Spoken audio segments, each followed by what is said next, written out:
in these temperatures, might they leave it up there as long as possible, acting as a sort of a massive sleeping bag. But now it is unfurled, the sleeping bag is dragged down, and underneath, Rangers fans with admirable precision have come out and made up a mosaic. They're wearing these plastic ponchos, blue, white, some of them black, to draw out the design away to our left-hand side. And now the flares come out, and it really feels a statement here. It's telling Hibs they are coming away from home to a very big club tonight. Yeah, exactly. That's exactly what it is. And what a sight. I mean, after a month off to come to Ibrox and see this is them back in the team, but they need to go and put on a good performance now. Yeah, I know there's responsibility around pyrotechnics and the authorities don't really like them in the football ground, but that is adding a little bit of heat as what must be close to 100 of those red flares is burning bright away to our left-hand side. We're underway, 5 Live and BBC Sounds tonight at Ibrox in Sub-Zero Glasgow. Under pressure right from the start. James Sands stumbled a little bit and then regained his composure. And John Lundstrom, the former Sheffield United midfielder who's slotting in at centre half today. There's a shortage of defenders for Rangers. He'll play alongside James Sands. Tavernier at right back as always. And Adam Devine, big day for the teenager, the 19-year-old. His first league appearance of the season. Borna Barisic has played in every other league game so far this campaign before today, but of course he's been away at the World Cup with Croatia. He'll be back next week, and young Adam Devine gets to play left back. So Lundstrom is operating in that location at the moment, the left-hand side of the Rangers defence, and rolls it infield to Sands once again, who's on loan from New York FC. Rangers in their traditional blue shirts, white shorts, black socks, playing from right to left. They attack down the right-hand side. Marian Cabrera is back there, the Croatian, and he helps it back to the goalkeeper, David Marshall, who'll clear the ball away. Smell of sulphur in the air, smoke being illuminated like fog in the floodlights. And it's Rangers 0, Hibs 0. I think the most interesting thing that I've seen so far is actual Hibs have lined up in a back four and Porteous is in the midfield. Rangers against Bayer Leverkusen, they played Kent in the number 10 position, so it looks like Porteous is going to go and try and match Kent and stifle him and his ability to get into those pockets of space and make things happen. So I think that will be an interesting matchup this evening. Last time these sides met was back in August. It finished 2-2 at Easter Road, and it was an eventful game, to say the least. Rangers took the lead through a James Tavernier penalty. Hibs equalised for 1-1 through Martin Boyle. Then Rangers got a 2-1 lead. Then they had 2 players sent off, John Lundstrom and Alfredo Morelos. And against 9 men, Hibs were able to grab a 90th minute dramatic equaliser from Josh Campbell to snatch a 2-2 draw. We would take that sort of drama and excitement here tonight. Possession for Jack Ryan in the middle of the midfield for Rangers, playing from right to left as we look down. Lundstrom up over the halfway line with an outstretched palm, which is the universal footballer language for give me more options. And a press here from Hibs forces Rangers to retreat, and then Sands plays the ball over the top. Morelos tries to get into the penalty area, collides with Rocky Bashiri, and there was all sorts of shouts as he fell into the penalty area. However, the flag was raised on the far side and Morelos was offside. Free kick to Hibs. I think it's a one good thing out of John Lundstrom playing as a centre back, that he will come out with the ball, he will see passes forward, and there's Morelos. That's what we're used to seeing with him, making that spin in behind, being a problem, being a nuisance, but he just goes that slight second too early and he's caught offside. Former Rangers player Alan Hutton alongside us this evening on 5 Live and BBC Sounds. David Marshall has literally tucked the ball up his shirt just to wipe some of the icy dew off it, and he's also throwing away some, I don't think it's anything, I think it's just a little piece of paper, little bits of ticker tape that were thrown onto the pitch by Rangers fans. Maybe I'm being naive, maybe it was something else, but I don't think so. It looks like it's just little pieces of paper, something like that, and he's throwing them up. Well, and actually no, he's taking so much care doing it, I'm beginning to wonder, is it something else? He's saying that you can't play, whatever those little yellow items are on the pitch, he's saying you can't play with them on there, so presumably they're not just little pieces of paper. It looks like something that's just been rolled up, like tiny little balls or whatever. I mean, we get drenched with the confetti coming down from above us at the start, so I think it's kind of the same that's just been rolled up, but he's taking his time about it. Well, he's treating them like high explosives here, the way he wants the whole place to be cleared out. And, you know, maybe it's a little bit of gamesmanship, maybe using his experience here, David Marshall, to take some of the fizz of the Rangers' excitement here for the first game of the new manager. That said, the referee now has called on ground staff to clear out, so I think those were firmer objects. We'll try and get some confirmation of this, but something was thrown onto the pitch and Marshall felt it was unsafe to play, and now with the assistance of about 12 of the ground staff here at Ibrox, they very quickly being able to hoover them up, and now play can get back underway with that free kick for the offside decision. So Rangers line up with Alan McGregor still going strong. He turns 41 next month. He's the oldest player in the Scottish Premiership, and he has been for some, I think 3 years ago he was the oldest player in the Scottish Premiership. He still has that tally. James Tavernier, James Sands, John Lundstrom and Adam Devine at the back, Glenn Camara and Ryan Jack in the middle of the midfield, then Fashion Sakala, Malik Tillman the American, and Ryan Kent playing behind Morelos the Colombian, who's the centre forward up top. The Hibs team in just a moment. They're attacking down the left hand side with Cabrera. Gets to within 5 or 6 yards of the Rangers penalty area, but it's neatly mopped up there back to McGregor, who right-footed clears it up towards the halfway line, and then it's controlled just about by Ryan Kent, who's got the short sleeves and very heavy gloves. Those are goalkeeper waist gloves, not just light woolly gloves for Ryan Kent, who's making every effort here to keep his hands warm. And just looking around his teammates, him and Morelos and maybe Sakala, they're the only ones wearing the gloves tonight, most of them hardy guys. It's one I've never really understood, the old short sleeves and gloves one. I thought maybe both, then fine. Indeed. Tavernier's attempt across from the right hand side, picks out Sakala in the centre, tried to control it with his back to goal, and it was taken away from him by Paul Hanlon, and Hibs were able to clear away up towards the halfway line. This is 5 Live and BBC Sounds. 6 minutes on the clock inside Ibrox, 0-0 between Rangers and Hibs. The return of the Scottish Premiership after the World Cup break, as Chris Cadden attacks down the right hand side for Hibs, wearing the green and white, and he's tackled by Adam Devine, the 19-year-old, and the ball goes out of play. So quickly the Hibs teams: David Marshall is the goalkeeper, Porteous, Bashiri and Hanlon a back three, Cadden and Cabrera the wing backs, Campbell, Newell, McGuinness in the middle of the midfield, and Kevin Nesbitt. Big day for him, first appearance of the season, first appearance since February, starting after that ACL injury. Chance for Hibs, shot comes in, well struck by Eliouan, and it's touched over by McGregor for a corner. That's the first shot in anger of the game, and it's a Hibs attempt that was just saved. Yeah, it's a good cross into the box, and Ewan he takes a really good touch on his right just to open up the angle, and he tries to take it really early to catch Alan McGregor off. But to be fair, you're going to need a better strike than that from that distance to beat someone of his calibre, but he does well, pushes it over the bar for a corner kick. Rangers have yet to concede a headed goal this season in the Premiership. They've yet to concede a goal from a corner in the league. This is the first corner of this evening. It's an in-swinger from the right hand side, and it's into the back of the net. Ryan Porteous sent off against Rangers twice in the last 3 seasons, but he rose like an NBA basketball player there, and he sets off at a 250 yard run down the other end to slide in the corner in front of the Hibs fans. That is the definition of a commanding header, and Rangers, who've defended those so well all season, well, it was a free header, and the defending has got to be analysed there. Rangers 0, Hibs 1, 7 minutes played. First and foremost, it's an outstanding ball into the box. I mean, Newell's in swinger with the left foot right into the danger area, middle of the 6 yard box, and Porteous is up like a salmon. There's nobody round about him. I mean, we haven't got a replay to see who was actually marking him, but it was an unbelievable leap, head and shoulders above absolutely everybody, and just powers it into the back of the net. Nothing Alan McGregor could do there. Last time that these sides played each other here, Rangers scored very early. This time round it's Hibs. Let's bring in Roddy for sight. Roddy. I should just add to anybody who doesn't know that Ryan Porteous has declined to sign a new deal with Hibs, and one of the clubs who are reportedly interested in him is Rangers.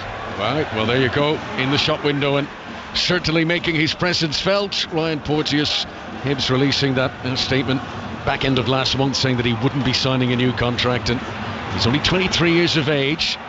It's a fantastic header he scored there. As down the other end, Sakala puts pressure on David Marshall, but it will be a goal kick. Hibs fans are bouncing on their seats in the far corner. This is just the start that they would have wanted from Michael Beale, though. First game in charge of Rangers. He'll have gone to bed last night, Alan. He'll have been hoping that this sort of thing didn't happen. Yeah, exactly. I'm just seeing the replay there. It's actually a free jump. There's not a soul round about him, so it's something Michael Beale is not going to be happy about. But I was just laughing there. I was watching Ryan Porteous after that big charge to his own fans. I think he needs an oxygen mask or 5 minutes to get back and get his breath back. Do you know, the most recent memory I can think of someone that deliberately running from one end to the other. Do you remember when Adebayor scored against Arsenal for Manchester City, as Sakala here is fouled in a free kick to Rangers? He was down the other end.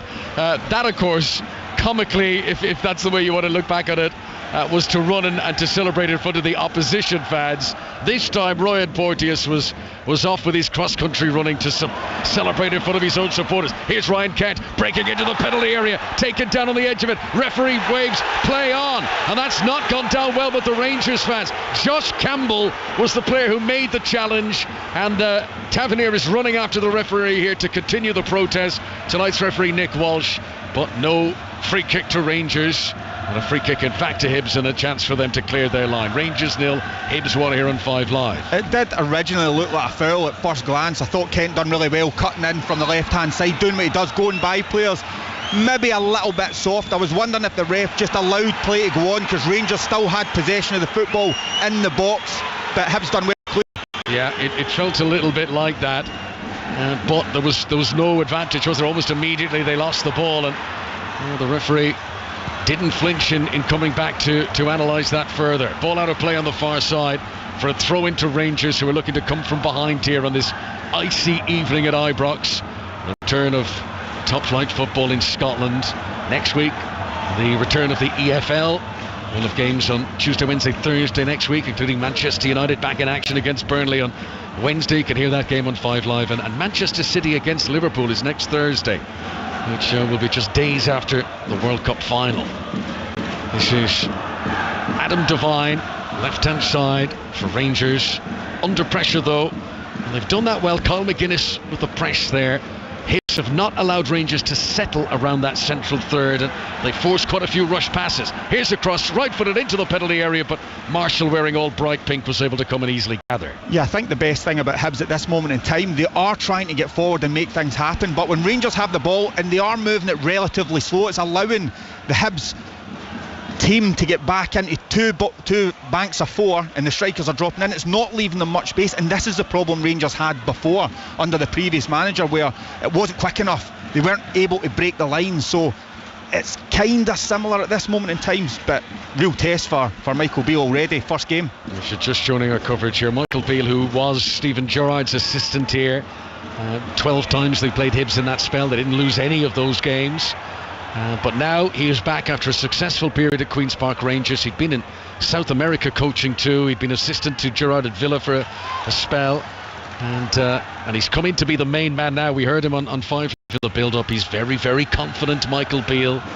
But this is only his 23rd game as a senior manager himself. His team have got defending to do, as Hibs have got a throw in 10 yards with a corner flag down the right hand side. Chris Catton has gone down to take. Hibs Player of the Year last season. Good throw into the area and blistered over the top by Porteous.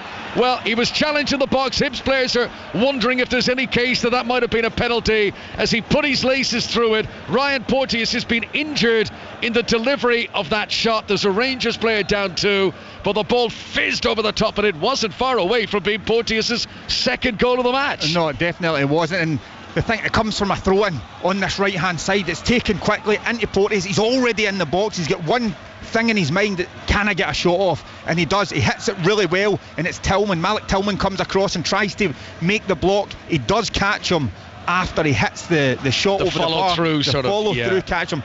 You're not going to get a foul for that. I mean, he's going to try and block the ball, but the worrying thing is that's Porteous twice been in the box free. Yeah. He's playing that midfield role quite well. He's getting forward, but he's doing his defensive duties against Kent, so it's someone they're going to have to watch. Yeah, he's wincing. It's a cold night to get a clatter like that as two players collided full-blooded into each other there. Porteous, whose header, if you just joined us from a corner, gave the lead to Hibs right at the start of this game, and he very nearly doubled to the lead there with a whipped right-footed shot that was not far over the target at all. So he's trying to make his impact as well. He's been telling us a player who's been linked with tonight's opponents. Tillman is back on. Malik Tillman on loan from Bayern Munich. He's played in all but 2 of Rangers League games this season. He's made 4 appearances for Bayern Munich in the Bundesliga, so they obviously rate him. He's only 20 years of age, a player that they're hoping will mature during his season here in Scotland with Rangers. Here's Glenn Kamara, back to the defender James Sand. His right-footed ball down the right-hand side is nodded on by Tavernier, and he's picked out Tillman just on the edge of the penalty area. Right-hand side as Rangers come forward. That's a brilliant trick, backheeling it to himself to try and break into the penalty area, but he wasn't able to run onto it. And a bit of solid defending back there. Joe Newell had to be careful in around the edge of the penalty area, but he didn't commit the foul. Rangers get it back on the halfway line. Right-footed ball towards the edge of the Hibs penalty area. Paul Hanlon wins the header, but he hasn't found any distance to clear. Sakala left-footed shot is in. Tucked beyond the defender Cannon, beyond the goalkeeper Marshall, and into the bottom corner. That's a very well taken goal. Only his second of the season for Fashion Sakala. 1-1 on a cold night in Glasgow. This game is simmering away nicely now. Yeah, it's definitely heating up now, isn't it? I mean, Rangers, they've done well. They've kept obviously into the game. They work the ball from right to left into Sakala. You know he's only got one thought in his mind. It's to shift the ball to his left and get a short cross across Marshall. Again, Marshall, there's nothing he can do about that. They just work the ball really well across the box, and it's a great strike into the side net, and nobody's going to save that. But well done to Kent. He's in that number 10 position. He sees Sakala with a better opportunity on the left-hand side. Shift ball, strike into that side net. Great goal. The goal for the Zambian international is down the other end. Hibs scored direct from the restart. What about this? 3 goals already in the game. Kevin Nisbet on his first appearance since injury in February, immediately from the restart, runs to the edge of the Rangers penalty area and lashes it in beyond Alan McGregor. That's incredible. 16 minutes played, 3 goals already. Hibs lead 2-1, and Michael Beale's tenure as Rangers coach is certainly not going to be quiet. But this is incredible. I mean, who would have seen this for a start after 16 minutes from the kick-off? I mean, Michael Beale will be absolutely raging down there, but Nisbet, first appearance back obviously in competitive football. What a finish. I mean, on that left-hand side, cuts into the box, great strike. Al McGregor comes out, tries to spread himself, can't get anywhere near it, into the roof of the net. What a start to this game. Kevin Nisbet, on his first appearance of the season, scores against Rangers. Now 3 campaigns in a row. Scored here at Ibrox last season, and he scored here the year before as well. Last season he got an early goal, and Hibs ended up losing 3-1 in a game that they went down to 10 men early in. Here they are 2-1 in front, 17 minutes played, and Ewan tries to break through the centre, but Alan McGregor comes well outside of his penalty area and clears it away down the field. And now Sakala's putting pressure on the Hibs defence. He's in again. He tries to shoot. Good defending. Rocky Bashiri stood his ground. And just for a moment, a bit like Julian Alvarez for Argentina the other night, that looked like it was just going to sit up for Sakala. Here come Rangers again. Morelos has crossed from the right hand side. Too many defenders back there, but they can't fully clear. Tillman picks it up just outside the tee, and it's over to Devine now on the left hand side. He's got 4 teammates in the middle, pulls back the cross low, too close to Porteous, who was off balance as he cleared, and he puts it out for a corner. What a game, Alan Hunt. This is unbelievable. It's so open, both teams absolutely going for it. Rangers aren't obviously changing their style. They're open, they're trying to get goals, but that's leaving spaces for Hibs as well. Devine does well there, cuts back, no takers. Great game, great start. The goals from Porteous and Nisbet from Hibs, for Sakala for Rangers. Michael Beale still behind in his first game in charge. Here comes the corner, swung in. Porteous gets his head to it. There was pushing at the back post, and that's going to be a free kick. 2 Hibs just on the edge of their own 6-yard box, and Hibs fans thoroughly enjoying themselves to the far side of the pitch from us. So Rangers are so impressed of how they bounce back to make it 1-1 through Fashion Sakala, but Michael Beale will be really disappointed with the manner in which Hibs were allowed to regain the lead again instantly. But this is a problem, and this is what I spoke about before the game. Michael Beale spoke about his fullbacks playing high and wide, and right away they get the ball, they try and go forward, they have spaces in behind them where Hibs are trying to exploit quickly. When they win the ball back, they're trying to get wide, and that's exactly what happened. Rangers 1, Hibs 2, 5 live in the BBC Sounds app. The Scottish Premiership tonight is 8 o'clock kick-off. And don't forget, we've got plenty more live football coming up over the next few days on 5 Live. The World Cup 3rd, 4th place playoff, 3 o'clock on Saturday. We'll bring you more Scottish Premiership action on Saturday too. Aberdeen host Celtic, that's the 12:30 game. That'll be live on 5 Live and BBC Sounds, and there's a full schedule of Scottish Premiership games on Saturday. Sunday, of course, Argentina against France. The World Cup final, live on 5 Live, 3 o'clock kickoff. Rangers have possession in the midfield. Now Ryan Kent, 3-on-3. Choices to make here. Gives it to Morelos. Little bit behind him. Morelos turns well, shoots, couldn't get the tip. Plenty power, but it sails over the top. It remains Rangers 1, Hibs 2. I think he's taken the wrong option there, Morelos. I mean, it's a good break. Obviously, Jack gets the ball, gives it to Kent. It's probably the first time that he's been in that pocket of space where he's been able to turn and run. Porteous is not beside him. He plays it to Morelos. He makes a great overlap and run. I think if he sees him, he plays him in. He's got a better opportunity, like the Sakala goal. He cuts inside on his right, tries to find that far corner, but it's high and wide. Poor decision. So the last 10 managers for their Rangers first game in charge in the top flight, only one of them lost the first league game. Graham Murty against Dundee as a caretaker boss in February 2017. Michael Beale would not want to lose this, but his team have now twice been behind in the game. As Chris Cadden is pushed by Morelos on the halfway line, and free kick is given to Hibs. Right in front of the dugouts. Both coaches are down there. Everyone's well wrapped up tonight. Hibs will take their time over the free kick, and such tactics are already getting on the nerves of some of the Rangers fans. There's a long way to go. 20 minutes on the clock. Can't be time wasting yet after 20. It could be breather achieving, though, I think, from Hibs. I mean, there's definitely delaying on purpose going on here as Cadden takes the free kick, sends it down the right-hand side looking for Josh Campbell. Rangers get it back again with Ryan Jack, and they'll be able to clear away. Let's get an update from the Women's Champions League. Arsenal women are playing Lyon this evening at the Emirates. It was also an 8 o'clock kickoff, and Sahil Sahi is watching for us. Sahil. 21 minutes played here, Connor. Still Arsenal 0, Lyon 0. Not really any pattern developing here at the Emirates. Both sides with plenty of possession, but not really lacking any kind of attacking thrust. Arsenal 0, Lyon 0. And Sahil, I'm right in saying Arsenal go through as long as what? They don't lose by 4, is that it? Yeah, that's it. And they need to get a point because Juventus have beaten Zurich, so Juventus will be 3 points behind them, but they do need to get a point tonight. It's important if they want to qualify. Otherwise, they still have a game next week, Connor. Perfect. Thanks very much, Sahil. We'll be back in touch with Sahil Sahi at the Emirates for updates in that game. Arsenal women against Lyon throughout the evening here at Ibrox. Rangers 1, Hibs 2. Hibs goals from Petraeus and Nisbet. As an uncertain Alan McGregor there when a back pass came to him. He I presume it just bounced awkwardly in front of him, but all he could do was skew it out for a corner to Hibs. They've already scored from one of these. Yeah, I mean, it was a slack back pass from John Lundstrom there. He's just kind of flicked the ball up high off his right boot, wide of the goal. Al McGregor rushes out to try and get it. It was poor from him. He needs to lay it back better than that, but dangerous. So the big men are up, as they say. Paul Hanlon is in there, both arms raised in the air. Ryan Porteous, whose great leap at the opening goal of this game. Corner not delivered quite so effectively this time, and Morelos at the front post is able to head it away, and that goes out for a throw into Hibs. They'll remain on the attack. Throw in for the visitors midway inside their opponent's half. These two teams who've played each other so often over the years, and obviously there's the huge Rangers-Celtic rivalry, but Rangers-Hibs is a big rivalry in its own right, and those Hibs fans are enjoying looking up at the big blue scoreboards here at Ibrox and seeing their team in front.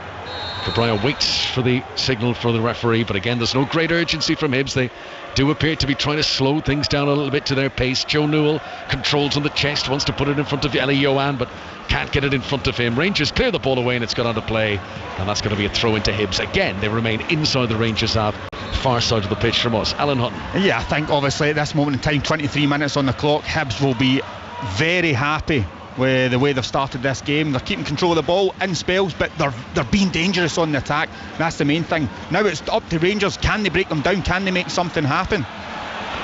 It's a game that's been about returns. Michael Beale's return to Rangers as Rangers get a free kick here. Foul on Ryan Kent. Beale's return to Rangers, but also Kevin Nisbet's return to Hibs. And it's Nisbet who's feeling better about things on the return today than Beale so far.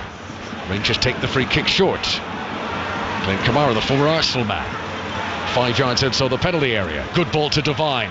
Can take a touch, can look up, swings an out-swinging cross which is headed away by Paul Hanlon.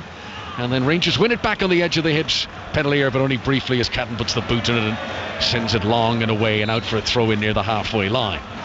Devine's done really well on this left-hand side. Considering he's a full-back on the right-hand side to play on this left, he's actually taken on his full-back, and for such a young age he's willing to use his left foot to cross the ball into the box. He's done well so far. Yeah, they have got a few left-backs ahead of him in the pecking order. Obviously Borna Barisic has been part of the furniture in recent times. He's back next week after World Cup duty. Ridvan Yilmaz, recovering from injury, can play left back too. So Adam Devine has had to be patient to get this chance, and he'll want to impress. So far he's looked good, coming forward at least. As Cadden's possession of the back for Hibs, confidently grooves his way beyond Sakala. Sakala didn't like how he did that and had a tug, and free kick to Hibs just inside their own half. Bit of frustration there for Rangers. Porteous takes the free kick way too quickly. He was hoping Yuan could run onto it. Yuan, to be fair to him, puts the hand up and gives the thumbs up and says good idea, but not the best execution from Ryan Porteous, trying to be clever with the free kick there. You see, it's something that they've obviously worked on and they're trying. You see it for the second goal. It's a long ball between the two centre halves. Nisbet gets onto it. Porteous, one thought in his mind, can I play it in behind the back four? It's been a problem so far. The two goals that Rangers have always conceded, defensive errors, that's where they're targeting. Yeah, without quite a number of regular defenders at the moment, Rangers do look to be struggling in that department, and we know we've been praising Devine going forward. We know Tavernier loves to go forward, but those central defenders, James Sands and John Lundstrom, they can look isolated, and certainly that was taken advantage of for the second goal. Well, you think from Lee Johnson's point of view, if you're sitting in the changing room and you're looking at the team lineups and you see Lundstrom at the back, a midfielder, you're going to target it. Yeah, let's go for it. Ben Davies is on the bench this evening. There's no Connor Goldson. We mentioned Barisic and Yilmaz. There's no Philip Helander. There's no John Suter. I mean, there's a lot of defenders missing for Rangers at the moment. As, the ball is hooked on by Sakala. Sakala, who scored the one goal that Rangers have got in this first half, but 2-1 they trail. 25 minutes now on the clock, as Cabrera tries to come forward on the left-hand side. He's played in all but one of Hibs League games so far this season. Gets it down to the byline where Yuan feels he's done enough to win a corner, and he has. Corner to Hibs on the left-hand side, and Rangers, who want to attack, are being forced to drag players back into the penalty area to defend again. Yeah, I mean, Ewan does well again down that left-hand side, in behind Tavernier. They're coming here with no fear. They're opening up. They're trying to play football, and it's working for them. So we'll come back to this after the corner, but I think there's going to be a trend of that, you know. A lot of teams have had a break, and some are going to react to it better than others. Corner, in-swinger, goalkeeper with both hands punches it away. Alan McGregor at the front post, got good distance on it. However, Hibs can come again. Right-footed cross, flicked on by Yuan straight to the arms of the goalkeeper this time, and McGregor is able to hold on to it. But I think we'll see this. We'll see it in the Premier League. We'll see it across the big leagues in Europe. This break, some teams will be really refreshed and new ideas and fresh thoughts, and others will have gone stale, and it'll be, you know, there'll be a lot of think pieces on this, I think, in the coming weeks. Who's had a good World Cup break? Who's reacted to it the better? Exactly. Well, you think about it from a Hibs point of view. They were on a poor run of form. The breaks came at an excellent time, so they're refreshed, energised, ready to go, and we're seeing that tonight. Yeah, World Cup break couldn't have come at a better time for Hibs, having lost 6 out of 7 games, but they've had a breather. They look refreshed here, and they're playing very well. Good defending by Joe Newell, who tracked back a long way there to get back goal side and to force the ball out for a goal kick, just to usher it away. Goal kick for Hibs, who still lead 2-1 here, and a goal kick away to our left-hand side. Because we were laughing before the game, obviously, at Lee Johnson, his interview before the match, and he didn't really sound too enthusiastic about the game, but his teams came out and put on a show. I mean, they're full of energy. They're raring to go in this game. Yeah, he was keeping it all inside. Well, it's been a good start. Let's see if Hibs can build on this now, and can they keep the lead intact at least until half-time. By the way, during the break we'll hear from Ollie Robinson with Jonathan Agnew ahead of the test on Saturday. And of course all the build-up to the World Cup final continues across BBC Sport and 5 Live all the way between now and Sunday. Here is Yuan on the halfway line, tries to skip his way around the defender there, and he does well against Ryan Jack, and now a chance to shoot, and it clips the outside of the net. Powerful shot. Was it McGuinness? And that had the goalkeeper McGregor worried. It ruffled the net, but it hit the outside of the side netting. Yeah, I think it was Campbell there. Porteous picks up the ball in midfield. Again, first thought, can I play it forward to that left-hand side? Campbell makes a good run off the centre halves. It's a great strike with his left foot. He hits the outside of the netting, but this is a problem for Rangers. Every time Hibs go on the attack, they're playing forward, they're catching them out. It's a real problem for this Rangers team tonight. Enjoyable game so far. It feels like two sets of players who've been sitting on the couch at home watching the World Cup games, and just like coiled springs have been dying to get back out there. The ball has really fizzed around on this cold night in Glasgow at Ibrox. Header away on the edge of the penalty area by Hanlon, doesn't go very far. Back into the mix by Ryan Jack. Morelos tries to spin onto it. Hanlon, with his face running towards his own net, managed just to flick it away from Morelos, and Hibs have been able to clear their lines. And does the ball go to play there? It didn't. and Tavernier's been able to keep it in play on the far side, but Rangers don't hold on to it. Ellie Yuan, who's been busy in the match so far, unable to keep it in play right up against the chalk of the touchline, and Rangers get the throw in and they take it quickly. I think Rangers have to be real careful. I mean, they're leaving 2 for 2 at times at the back with lots of space in behind the fullbacks. Rocky Bashiri just alert to make sure that Morelos can't get onto it on the edge of the penalty area. Nothing fancy for the defender, just calmly side foots the ball out of play. Didn't want to risk giving it away there. Throw into Rangers, 2-1 down. The teenager Adam Devine throws it onto the chest of Morelos, who gives it back to Devine. Back to Morelos once again, midway inside the Hibs half. Rangers playing from right to left as we look down. John Lundstrom, nice ball to Tavernier on the right hand side, but immediately shut down by Yuan at the cost of a corner to Rangers on the right hand side. They're working really well, this Hibs team. They know they can get at this Rangers team. They're pushing every man forward, but defensively very sound. Tavernier has placed it right in front of the visiting Hibs fans. Sends in an out swinger, which is headed away at the front post by Kevin Nisbet, back helping out the defence. All hands on deck for Hibs, as they're pretty much all inside their final third here. Camera, low ball to the feet of Malik Tillman. Back out to the right hand side. Chance for Kent to swing in across. Lovely footwork from Kent. Now needs to deliver well, but after a great build up, the cross was weak and tame and cleared away, but Hibs can't fully clear their lines. Here's Sakala, similar left-sided position from where he scored earlier in the match, but this time he can't get around Hanlon. Sakala did well to hold on to possession down by the byline. He's kept it alive. Back to James Sands. Rangers have been brave here. They're pushing a lot of players forward. Sands remains up in the attack.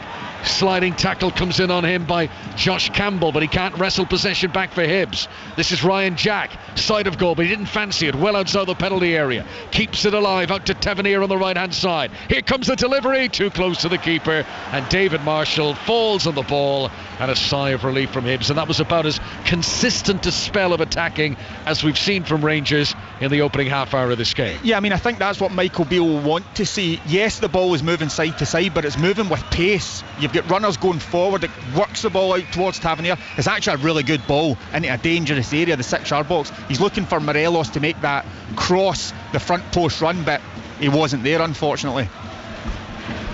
Rangers 1, Hibs 2. Michael Beale's first game in charge has been lively and eventful. We mentioned that 2-2 game earlier on in the season between these two in Edinburgh. This might even be more eventful. We haven't even reached half-time yet. Lundstrom with another one of these long-range, very accurate passes out of defence to pick out Devine on the left-hand side. He's got the support of Ryan Jack. Played through Ryan Kent to Devine again. Low right-footed ball into the penalty area is clever. Tillman tries to turn, but he turns into trouble, and Rocky Bashiri stood firm, and Hibs clear it away. Rangers are playing better now, but Hibs are hanging on. Yeah, it was much better. Lundstrom head up, zings a ball out to Devine out here on this left-hand side, and they work the ball well. Tillman just can't get a shot off. This is Sakala in the penalty area. Important touch by Hanlon as Sakala tried to lay it off. Ryan Jack now, right corner angle. Chance to drill in across from Sakala, which flashed, I think, through the gloves of the goalkeeper. It was close to brushing against the crossbar. That's how close to the goal it was. But it flashed all the way through and out for a throw-in. Throw-in for Rangers, right full-back position for them. Still 2-1 to Hibs. Yeah, throw-in to Hibs. My apologies. It almost looked like a shot cross from Sakala there. I don't think anybody was getting their head on that, but again, they're working the ball well. I really think Rangers have to be careful. They're literally throwing everybody forward apart from the two centre halves. Yeah, there is a chance they get cut out. There certainly is. Ryan Kent on the left-hand side here. Michael Beale's team are certainly showing ambition here, but you can see this is not how they thought this was going to go tonight. They've no doubt they've been rocked by the manner in which Hibs have got the 2 goals. Devine, 5 or 6 yards outside the penalty area, left-hand side. Tillman goes down, challenged from behind, free kick to Rangers. Promising position. There's probably a bit too tight for a shot, but very good crossing position on the left-hand side. Yeah, perfect position here. You'd expect Tavernier to swing one in. Tillman does well. He uses his body, his big frame. He holds the ball up, gets the foul. They need to make this count. I mean, we're edging towards half-time here. They need something positive to keep this side going. So Tavernier's come across, always involved in Rangers set pieces. Ryan Kent is standing there too as a left-footed option, but you would imagine Tavernier is going to swing this into that corridor of uncertainty between the goalkeeper David Marshall and his defenders who are holding a line along the penalty spot. It's a good delivery in. Bashiri gets his head to it. Nearly fell for Sakala. Back out to Tavernier on the left-hand side for Rangers, and Kent here will deliver a goal. That's a good delivery. Defenders were struggling to get up. Morelos went down. Rangers fans screaming for a penalty, but nothing doing with the referee, and Nick Walsh didn't give it a second view.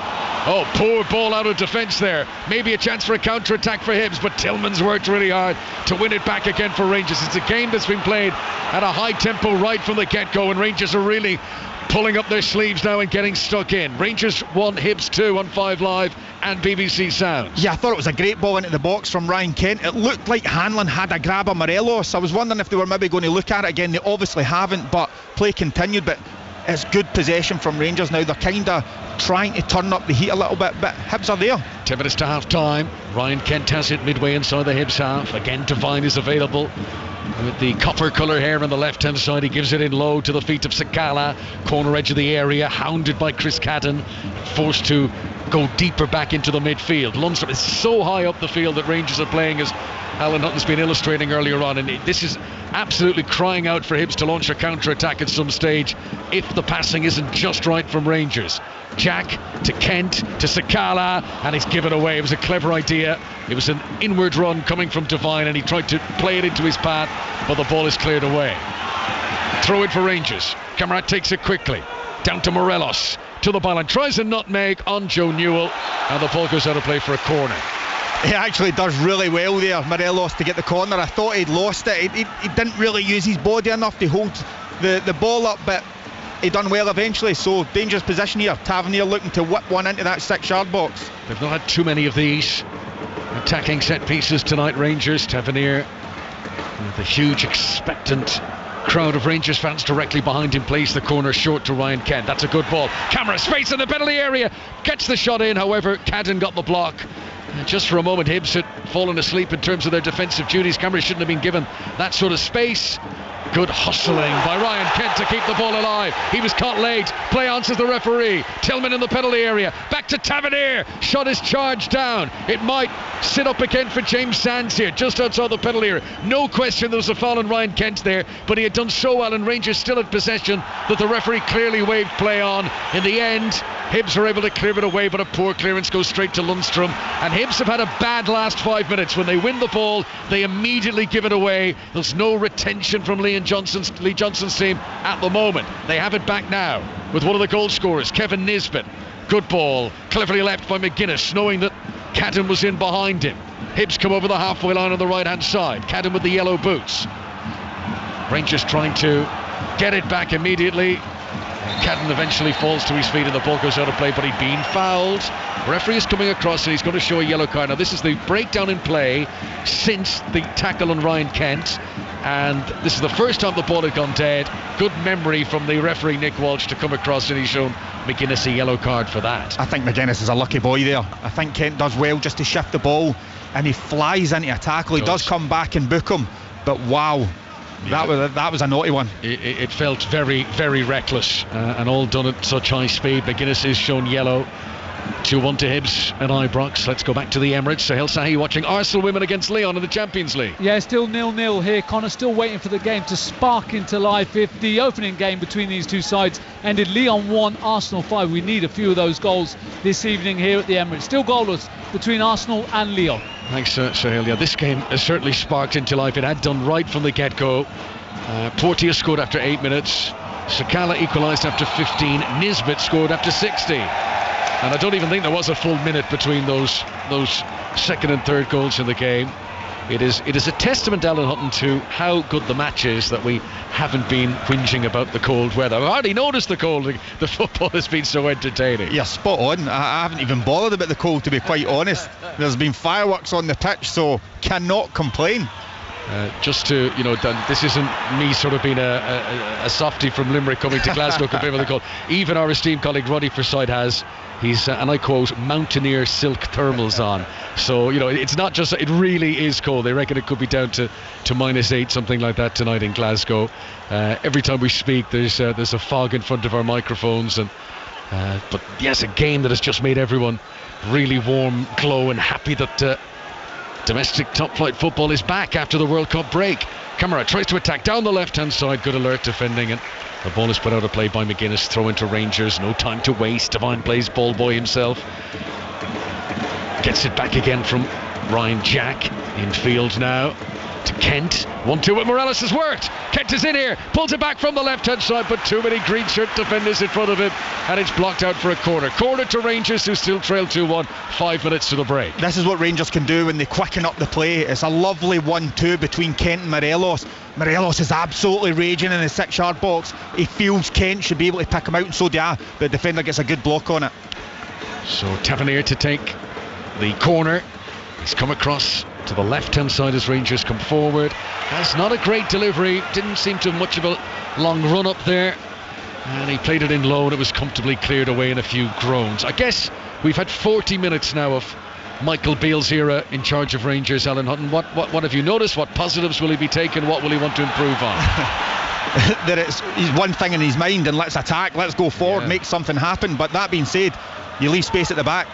Cadden just gets there ahead of Sakala. It feels a bit like a cup game, doesn't it? It's like we're behind, we must score or we're going out. It's got that kind of feel to it. A little Maradona around the world from Kamara on the edge of the penalty area. Sakala with another trick, turns back at himself, tries to shoot, but Cadden did well, stood his ground. Here's Lundstrom, shot on target, saved by the goalkeeper David Marshall. Chance. It's been a really busy first half here, but it remains Rangers 1, Hibs 2. Yeah, I was just laughing there when you said about it feels like a cup final. It feels like the last minute of a cup final. That's exactly what it feels like. But yeah, Rangers are recycling the ball well. They're trying to make things happen. Lundstrom from distance, you know he's got that ability, but very comfortable for Marshall. They've all been watching too much knockout football in the World Cup in recent weeks. These players, they're going hell for leather like the Moroccans at the moment. Are Rangers trying to get back into this game? They've had some good touches, there's no doubt. The patterns are good. I mean, that is classic curse of the commentator there, when you literally say they've had some good touches. Fashion Sakala in the rest of his professional career will never have a worse touch than that, and the ball goes out of play. But you know what I mean, the patterns have been good, they are creating chances, and any little switch off from Hibs and you can see Rangers getting goals in this game. Yeah, of course, they're definitely up for it. You can see their patterns of play, they're trying to make things happen. Here comes Campbell though, trying to make things happen for Hibs, gets it through to Eliuan, chance of a shot, good save McGregor, diving backwards, spreading his body, saving with his legs, and that was always the risk. We mentioned in the commentary, with Rangers being so gung-ho, there is the opportunity for Hibs to spring counter-attacks like that, and Eliuan will be disappointed not to have scored. It's a real problem. Rangers are, as you put it, that gung-ho, they're leaving space in behind. I mean, Campbell just picks up the ball, he just plays a little pass between the two centre-halves, which at this moment in time looks like a weak spot for Rangers, and Ewan's in on goal. Al McGregor rushes out, closes down the angle, does well to save, but it's a problem. Sakala called for it, long ball through, but out comes the keeper Marshall and gathers it in front of Fashion Sakala, who tonight has got his second goal of the season, the Zambian international. His only other one before tonight came against St Mirren in October. Took it very well onto his left boot, drilled low into the far bottom corner. But the goals from Hibs have been taken even better tonight. Porteous springing like a salmon, I think you described it at the time, Alan. He was a brilliant leap to head in the corner, and then Nesbitt with a superb shot. And at the moment, this is supposed to be Michael Beale's night, first game in charge of Rangers. The story tonight is Kevin Nisbet, ACL injury in February, back for the first time tonight and getting a goal in his return. And you know what, sometimes it takes a long time for players to get back from an injury like that, months in fact, but he looks up for it, he looks ready, full of energy, he's closing down, and he's got his goal. So all that hard work that he's had to put in is worth it now. Yeah, and he mightn't have been playing tonight had Martin Boyle not been injured. Sometimes the door of opportunity has to open for a player. As Ryan Kent is challenged by Nisbet, who's made the challenge here on the edge of his own penalty area, and now a chance to break. 4-on-3 if they're quick enough here, Hibs. Is this the right choice? Through the middle with Josh Campbell, good defending. Ryan Jack got back. There were other options there. Hibs tried to come through the centre, and Ryan Jack, much to the relief of Rangers fans, is able to shut that down. Yeah, I think initially Nisbet maybe took the wrong option there. I think it was Ewan maybe had made a run in behind Tavernier. If he could just pick his head up and see him, but Jack covers well. Poor pass there though by Ryan Jack. You'll hear the groans from the Ibrox crowd, and then in turn Chris Cadden gives it away. High turnover of possession at Ibrox. Rangers 1, Hibs 2. 5 live for the BBC and BBC Sounds. We're into the final minute of the regulation 45. I wonder if, like the World Cup, they're going to add on loads now. Are the officials going to have World Cup notions and we get 6 or 7 minutes to be added on here? Somehow I doubt it in these temperatures. Yeah, I mean, it was crazy watching the World Cup plus 10 minutes. Yeah. If I was still playing, I'd be absolutely raging with that. It's like having to play another half by the time you had the two games on at either end. Here is Lindstrom, gets to the edge of the penalty area that Rangers are attacking down the left hand side. This is as far up the field as Lindstrom has been today, and he's gone too far up the field because when he got the return pass from Devine, he was in an offside position, and that is a free kick to Hibs, who are set to go into the changing rooms at half time in front here at Ibrox. I think the biggest thing out of this that Michael Beale will be thinking is, you're in the hot seat, it's your first competitive game, you do not get time. It's quite simple as that. I mean, you can hear the groans from the fans. Yes, good football going forward. Defensively, have been struggling this first 45. 4 minutes to be added on, which feels longer than it would have been pre-World. It's not as long as a World Cup time added on, but it feels longer than it. I can't remember any serious delays in this game. I think they are opting just slightly on the long side here, the officials at Ibrox tonight, which Rangers won't mind because they would love to get a goal back. Now Morelos is involved in a bit of pushing with Rocky Bushiri. He challenged Chris Cadden forcefully. Cadden is down, Bushiri came across, and it was like locking antlers, the two of them together, and teammates were quickly in to separate. To be fair to Morelos, he didn't lose his cool or anything. He sort of very much stood firm.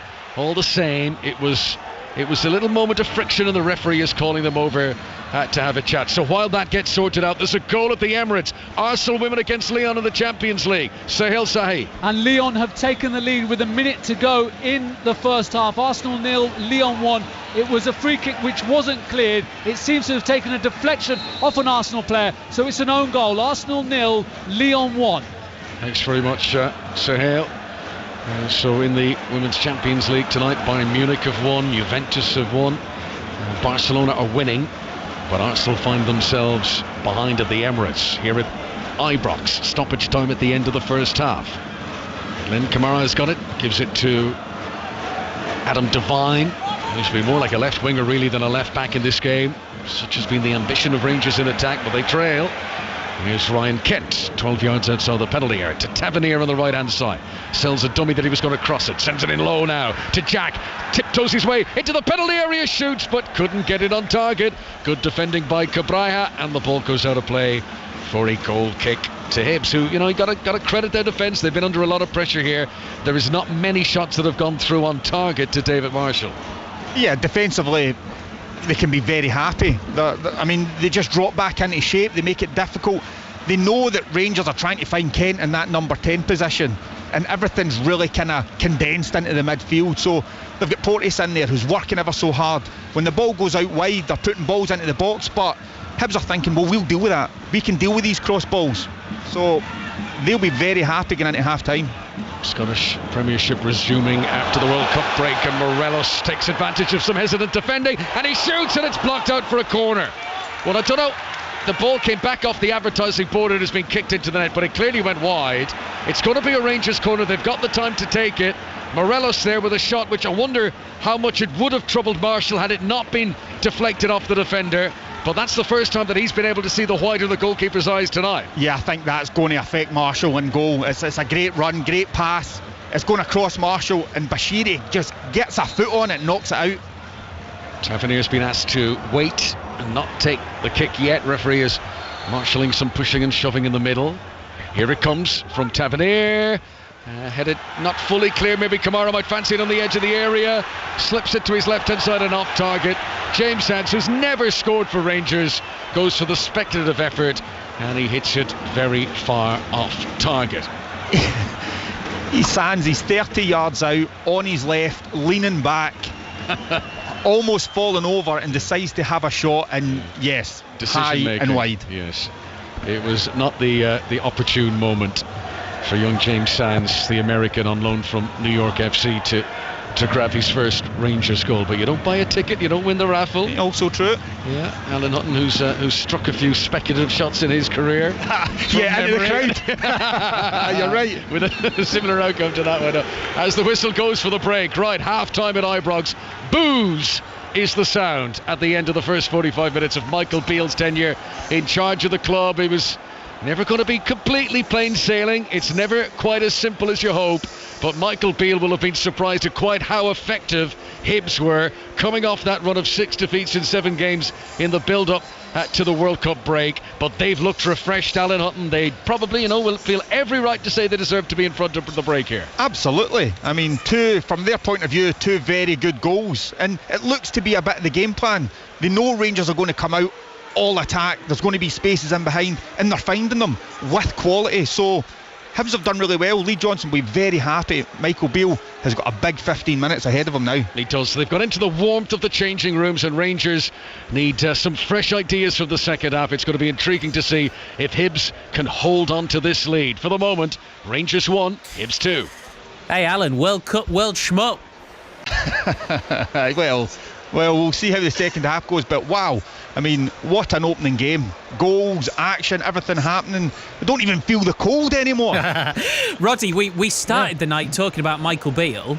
We might end it talking about Kevin Nisbet. Yes, indeed, and that leads me on to something that Connor was saying when he remarked that this game looked like a cup match. Now, it resembles a cup match that I can remember from just over a year ago. I don't know if you actually saw it, Alan Hutton, but if you go to the Scottish League Cup semi-final last season, that was when Van Bronckhorst had just been appointed. He watched that game from the stand. Hibs had 3 shots on target in the whole game, and they scored with every one of them. And yet the player who did that is not here tonight. That was Martin Boyle. And in this particular occasion, Hibs have had 4 shots on targets and scored with 2 of them. So there's a reminiscence about last year's blow for Rangers. Mind you, Van Bronckhorst took the comfort of getting them to a European final after that. But nevertheless, in domestic terms, that was a blow for Rangers. And it would be a serious blow tonight, because don't forget, with Celtic playing on Saturday, if Rangers lose the points tonight, then they could go, 12 points behind Celtic by Saturday mid-afternoon. That would be a very serious blow to Michael Beale. But as you say, great for Lee Johnson. Roddy, Alan, Connor, thank you very much for the time being. Yeah, Lee Johnson really pulled the wool over our eyes, didn't he? We heard him before the game, sounded down in the dumps. His team have been right up for it. Let's take you to the Emirates, because we should have had the half-time whistle, but it looks like, sadly, we've got a serious injury, Sahel. Yeah, we're just a couple of seconds away from half-time here, Steve. It's Arsenal 0, Lyon 1. Arsenal just going behind to an own goal. It came off Freedom Manum, but Vivian Miedema has picked up what looks to be a real serious left knee injury. She was just on her own inside the centre circle, trying to challenge for the ball. No one touched her, and she went down, buckled under her own left knee. She's just been stretchered off. We're a matter of seconds away, and as she was coming off, Beth Mead was there on the sidelines as well, who's the partner of Vivian Miedema. She's out injured as well, which we all know about. So sad news for Arsenal. The half-time whistle has been blown.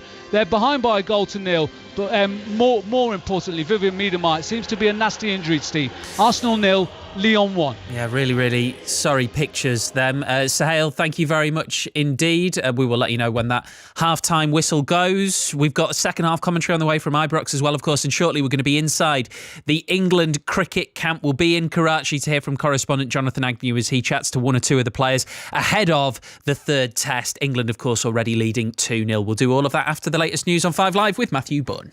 Take the World Cup with you. Qatar 2022.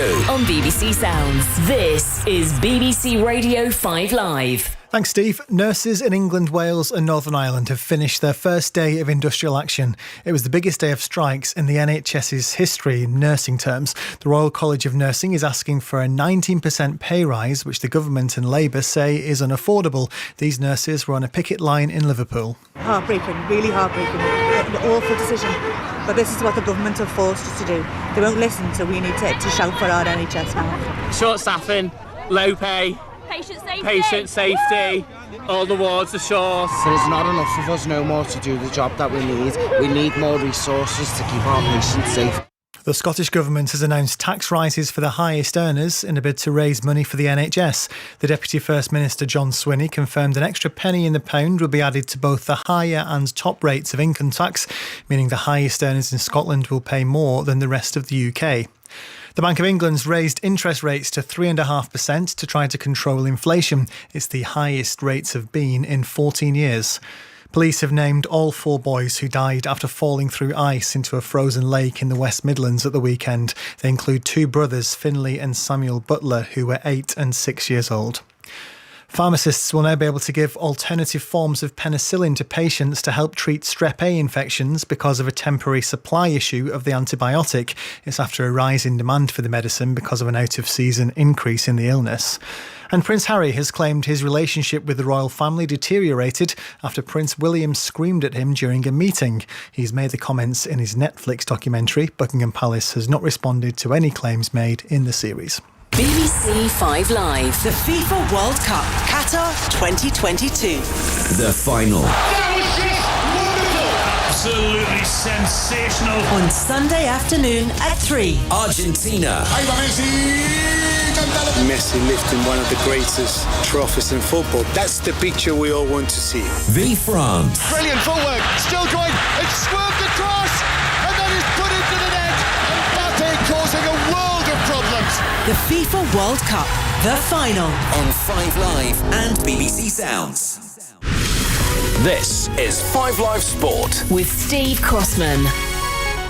Really entertaining first half in our commentary game tonight as top flight football returns in Scotland. Rangers 1, Hibs 2. As it stands, Hibs on course to jump from 8th all the way up to 4th in the Scottish Premiership in the first game since the end of their World Cup break. It would also mean that Celtic would have the opportunity to go 12 points clear of Rangers. They face Aberdeen at 12:30 tomorrow. We'll bring you that one live on 5 Live Sport as well. Away from the football, England will be hoping for a series whitewash against Pakistan when the third test starts on Saturday morning. It's live on Sports Extra from 5 a.m. and that would be another piece of history for Ben Stokes' side. Pakistan have never lost 3 tests in a home series. In Karachi for us is cricket correspondent Jonathan Agnew. Well, there's a busy atmosphere outside the hotel here in Karachi. We've got both sets of players staying here, the teams. We've got a lot of England supporters who are also staying here as well, looking forward to the match that, of course, starts in the early hours of Saturday. I've managed to find Alex Hartley as well. It all feels like it's building up nicely, doesn't it? It does, doesn't it? There's a really nice feel to it here in this hotel, and we can see the teams coming in and out when they've been to training and golf and so. There's a team room just by the pool, and we can see all the England boys playing pool in there. And it's a really nice atmosphere, very calm. So, the fact is, England 2 up. What are you hearing about the team? I mean, I wonder what possible changes they might make. Yeah, I've not really heard all that much, but I'd love to see Rayan Ahmed play. I would love to see him play. I think you often take a youngster on tour to get them used to tour life and to training and around the squad.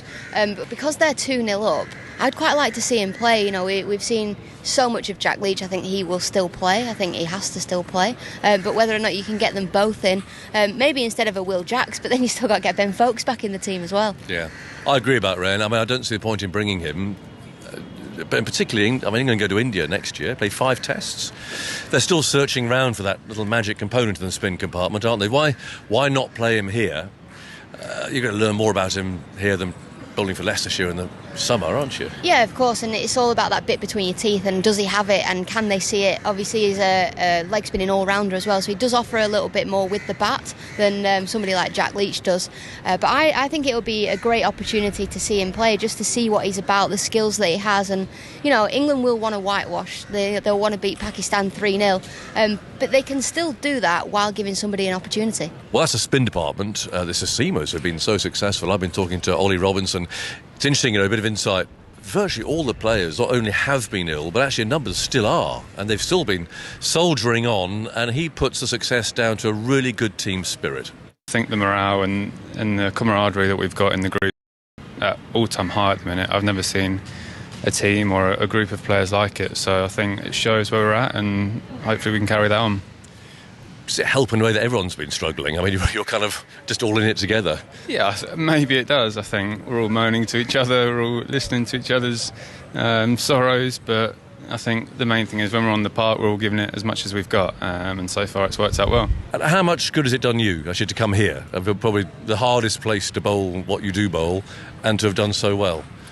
Yeah, it's a massive confidence booster for myself. Obviously, 12 months ago I was struggling to even get on the park, so it's sort of a proud tour for me in the fact that my body's got through it, I've bowled well, and I've proved to the world almost that I can do it in any condition. So it's been not just for the team but for myself, it's been a really good tour so far, and hopefully we can win 3-0 this week. And when you look back to Hobart, which must have been a very low point for you personally, and then on to the West Indies tour where things started to rebuild and so on. I mean, how do you look back at that last 12 months and, I don't know, the learning process, I guess?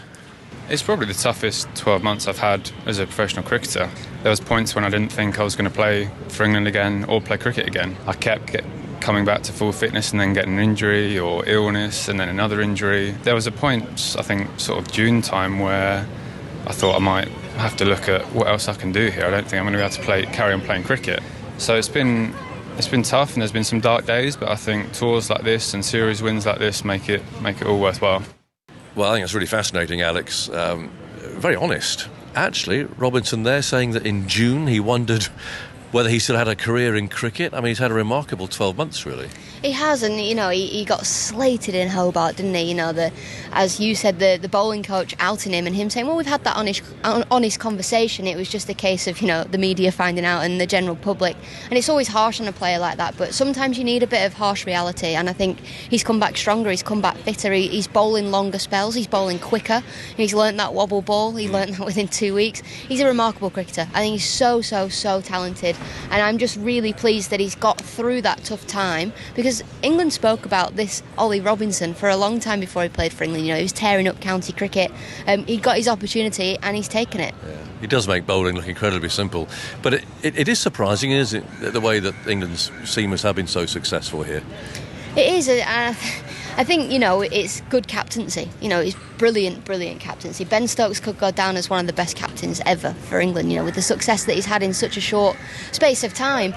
But he's confident, he sets funky fields, and he backs his bowlers. He says, you tear in. There's been a huge difference between the two sides, hasn't there? 18 wickets falling to spin for Pakistan, and the spinners for England not really picking up any wickets. The seamers, you've got Jimmy Anderson at 40 years old, bowling and bowling and bowling. He hates to be rested. He won't want to miss this last Test match. And then you've got Ollie Robinson just going through, his variations and doing them brilliantly. Yeah, Jimmy Anderson back at number 2 in the world rankings too, which is remarkable at his age. So no actual team news here at the moment. There's a bit of conjecture going around. It's always interesting, isn't it, to get some ideas and thoughts about what England might do, and we should learn more about that tomorrow. Our correspondent Jonathan Agnew and the team out in Karachi, and in the early hours of Saturday morning, 5 a.m, 5 Sports Extra, the third test, you'll be able to hear it with the TMS team. Other sports headlines: Fernando Santos has stepped down as manager of Portugal. He leaves after his side suffered a 1-0 quarter-final defeat to Morocco at the World Cup. Of course, his big success was winning Euro 2016. UEFA and FIFA have received significant backing in their battle to block the creation of a European Super League. This follows support from a report by the European Court of Justice. It had been claimed by the likes of Real Madrid, Barcelona and Juventus that the governing bodies were breaking competition law by threatening to sanction clubs and players who joined a breakaway league. And following the loss of his seat at Haas next season, Mick Schumacher will be the Mercedes reserve driver in 2023. Let's take you back to Ibrox. Second half commentary on the way. Rangers 1, Hibs 2. Conor McNamara and Alan Hutton there for us. Alan, right backs club for a second here.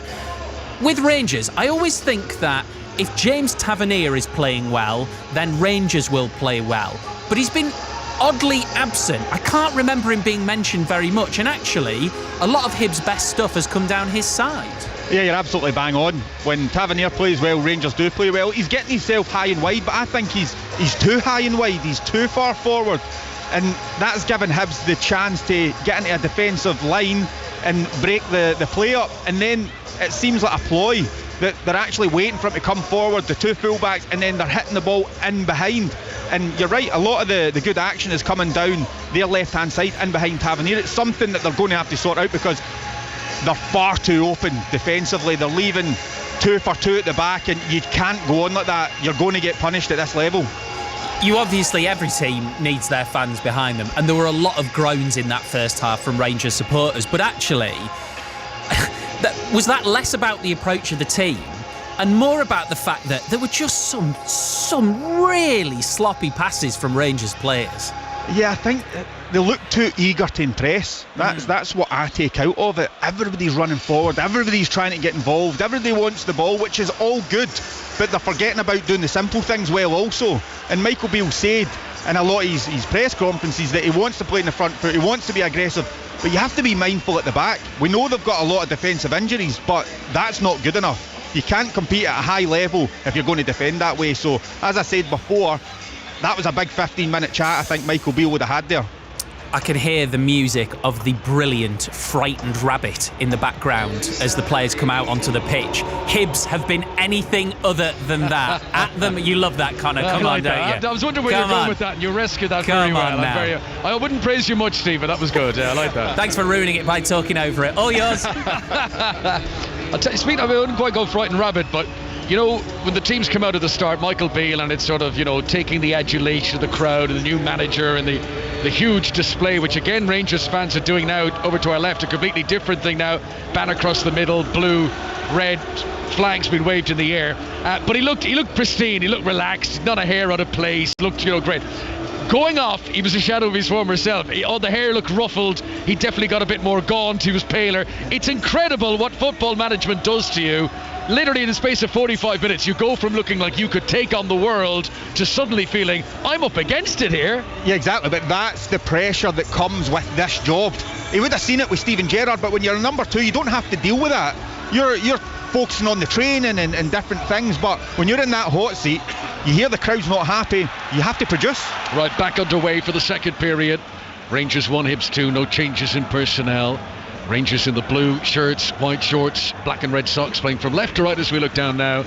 And Hibs in the green shirts with the white sleeves, white shorts and the green and white socks. And, you know, just looking over some of the stats at half-time, Hibs, they've come here to play and win. They had Rangers might have had most possession, but Hibs had the most shots on target in that first half, and of course they scored the most goals as well.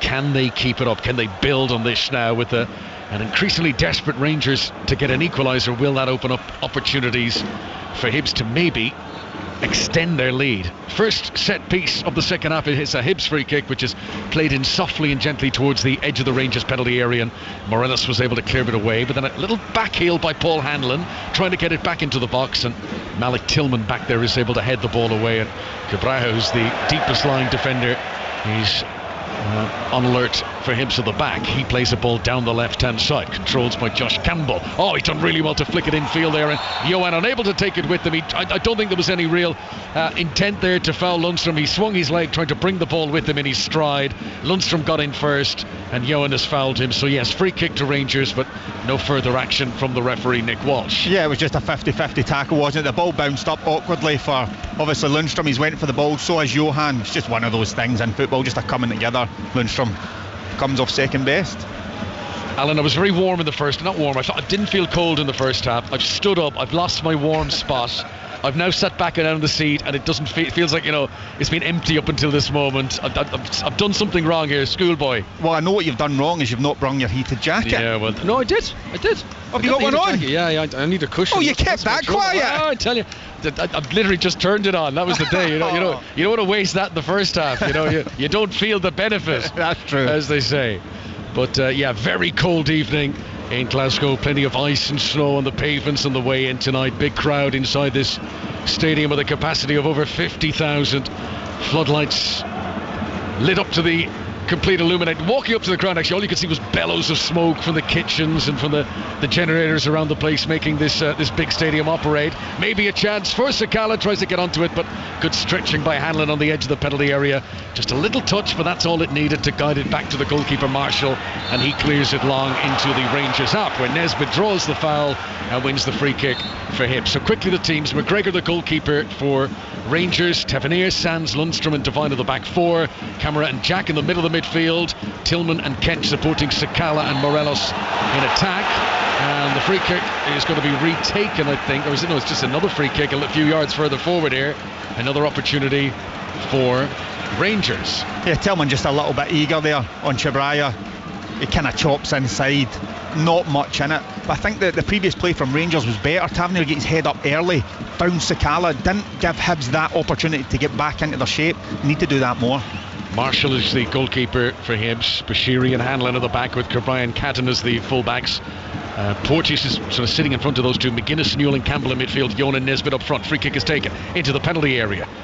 Important Header won by Tillman, who's one of the tallest Rangers players, but he hasn't cleared it away very far, and then Ewan tries to deliver it back into the middle and does well to win. A corner to Hibs in front of their supporters, who are in that corner of the ground, far side, over to the left from where we're sitting. Rangers have to be really careful. I mean, Hibs, they're a big physical team. Like, they're looking to put balls into the box, and they keep giving away silly fouls and corners. They're going to get punished if they keep playing this way. Joe Newell's gone across to place it. Referee needs eyes in the back of his head here. There's all sorts of potential spark moments as the players jostle for position. Hanlon's up there.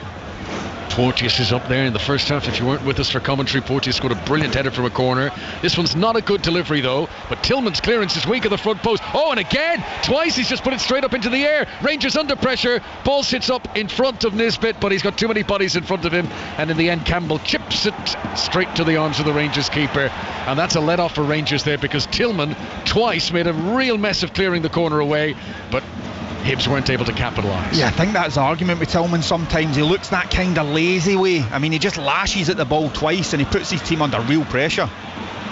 Just a touch from Sands, mopped up by Lundstrom. And Rangers have it back again and in defence with James Tavernier, who scored 4 goals in his last 5 games before the World Cup break. Tavernier. Here is Ryan Jack near the centre circle. Back again to James Sands, and now John Lundstrom. Usually a midfielder filling in due to a shortage of centre-backs for Rangers at the moment. Not ideal in Michael Beale's first game in charge. This is 5 Live for the BBC and BBC Sounds tonight at Ibrox. Rangers 1, Hibs 2. And Roddy mentioned, just as the teams made their way down the tunnel for the break, the implications if Rangers were to lose this, if Celtic were to win against Aberdeen, well, what is already a huge 9-point gap at the top of the table could become much, much worse. It could be up to 12 points by mid-afternoon. By the time that 3rd, 4th playoff game kicks off of the World Cup, this title race could look more distant than ever for Rangers. Here comes Morelos attacking the penalty area down the right-hand side. Tried to send a low cross. I think Tillman was his target. Bashiri did well. Ewan was back there, did well. Hibs have worked it well this evening. When they do lose possession, they get everyone, or pretty much everyone, back behind the ball. Nisbet stayed forward on this occasion. Chance of a shot for Sakala. He was a long way out, and once again Hibs defender getting the body in the way, and they've done well on that. They've ensured that Rangers haven't had shots at target. Tavernier's done brilliantly here though, up against Brahaya into the penalty area again though. The cross is cut out at source. They've done that so well tonight in the Hibs defence. Just as Tavernier was trying to deliver it, immediately he was smothered. Rangers come again. Kent on the left-hand side. Now he delivers the cross. Marginally too high for Morelos. It flashed off the top of his head. He couldn't get it on target. Miscue of a clearance, and Hibs are making very hard work of getting this away. It's out for a Rangers throw. Yeah, it's good play from Rangers. They've quickened it up, definitely. They're trying to get Tavernier on the ball, as we mentioned at half-time. But there's so many crosses coming into the box with no takers. Sort of frantic feeling of the game is picked up from the first half. It's all very knockout football, as a poor pass by Ryan Kent brings more groans from the Rangers fans, and Hibs will clear the ball away up towards the halfway line. Chris Catton's heavy touch invites the challenge, and James Sands comes across and puts it out of play for a Hibs throw. I mean, the Hibs at this moment in time are playing perfect counter-attack football. They're getting back into their shape, they're making it difficult, no space for Rangers to get in behind, and when they win the ball back, they're going forward with purpose. They're trying to make things happen, trying to get in behind this back four, because they know all the Rangers players are going forward at this moment in time. This is a chance for Hibs in the attack. Yuan breaking into the penalty area left-hand side. Lundstrom with a really good injection of pace to keep up with him, and once there was a heavy touch, Lundstrom could sprint in and nip it away, and he neat and tidily rolls it back to the goalkeeper, who clears away down the other end. Rangers 1, Hibs 2. We have seen a few second half of the season comebacks from teams who would have been trailing to get back to the top of the table in recent times, but Rangers in danger of making this gulf so big now. That will not be possible for Michael Beale. I mean, there certainly is a chance. You win tonight, Aberdeen do a favour the weekend, and suddenly Michael Beale will feel he's got a bit of momentum in this battle in the Scottish Premiership. Sakala does well to get there ahead of Cabrera. Still has the ball, Sakala. He's run from the touch on the right hand side into the centre circle. Defenders hanging out of him, but he keeps it alive out to Devine, who's got Kent with him in support. Kent too clever for his own good there. He was jinking and dummying, and he was all the rest of it, dancing over the ball, and the defender was able to nip in think it was McGuinness and cleared the ball away. Rangers come again. Camera on the left-hand side. First time from Kent this time. That's better. To Devine. Now the left foot across. Hangs it to Morelos. Saved by Marshall. And they can't follow up the second time. Best chance for Rangers since the goal they've scored. It was at the goalkeeper, but David Marshall still had to save it from point-blank range. Very good reactions from the 37-year-old.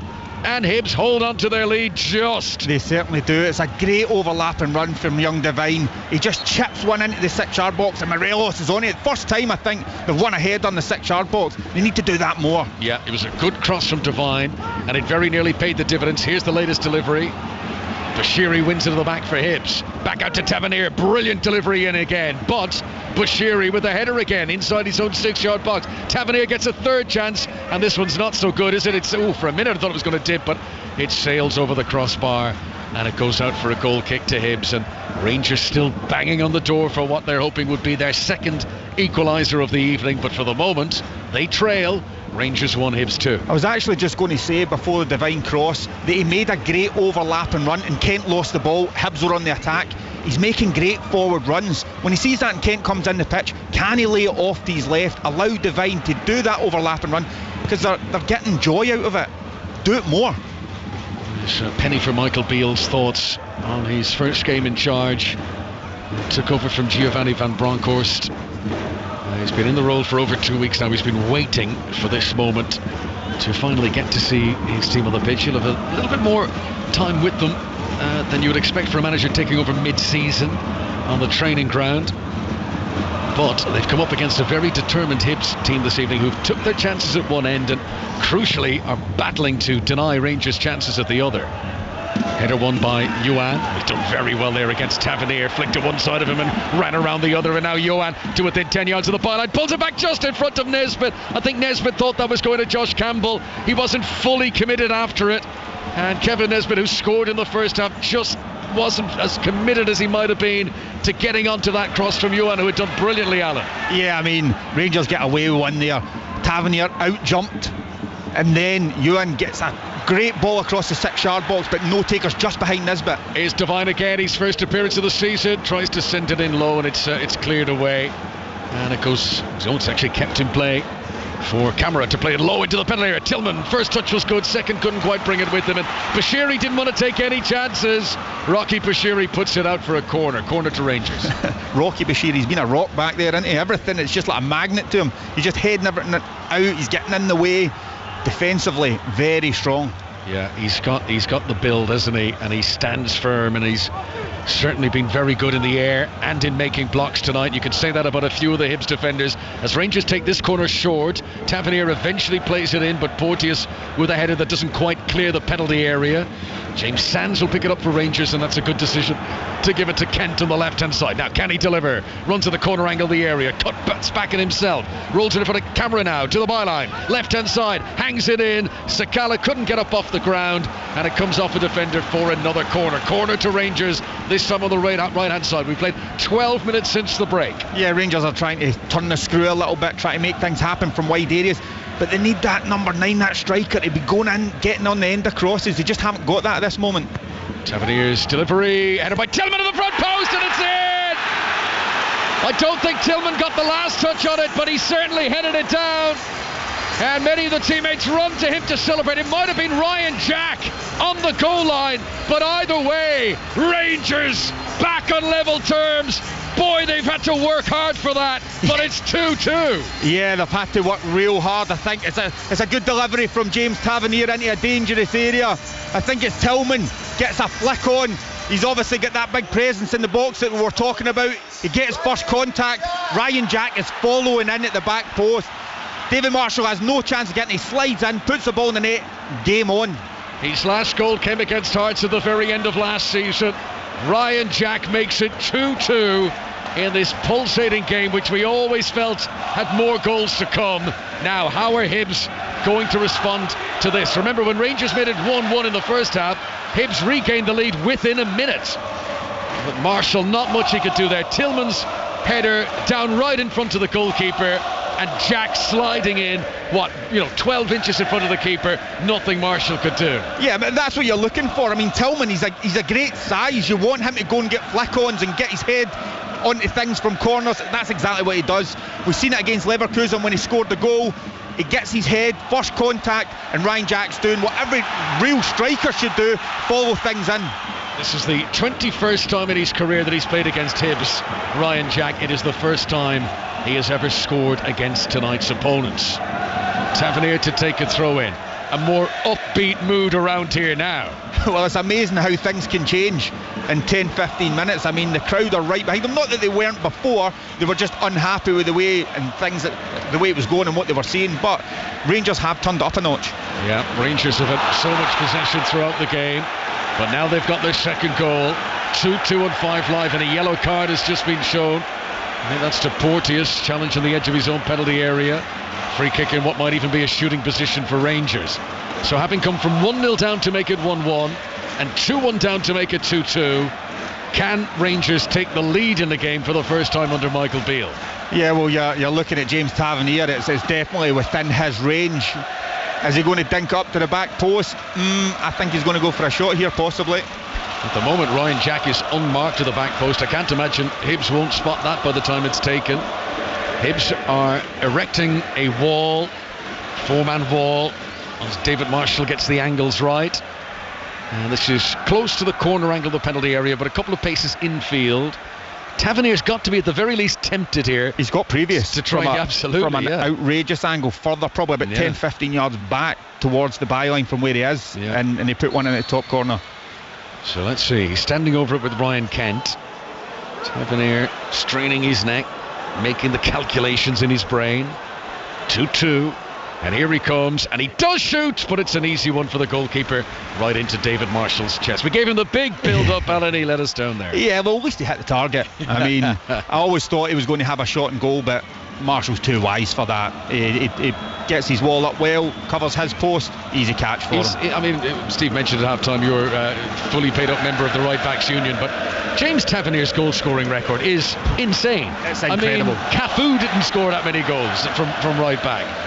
It really, when you look at his numbers over the years, and I know he takes penalties and whatnot, but so many goals. To be fair, over the years, I mean, obviously I always get asked, being a previous right back at Rangers, I mean, to have his numbers is honestly incredible. I mean, that's striker's numbers, to be quite honest with you, and he produces year on year on year. That's the thing. Well, Rangers enjoying a lot of attacking pressure at the moment. Hibs struggling to clear their lines.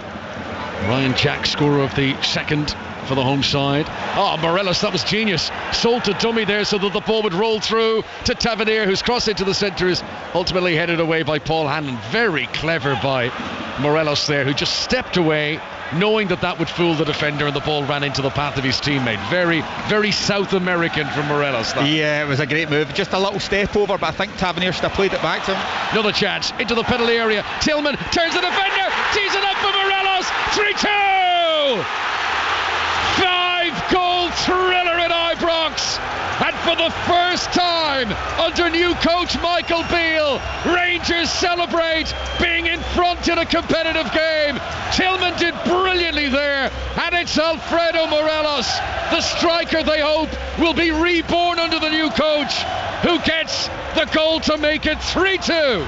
Yeah, it's another amazing goal, and I think this is what Rangers do when they quicken up the play. Tavernier gets the ball out his feet, plays it into Tillman. He's just got that awareness to just pull it back inside the pitch, lay it on a plate. Morelos, he is never going to finish that.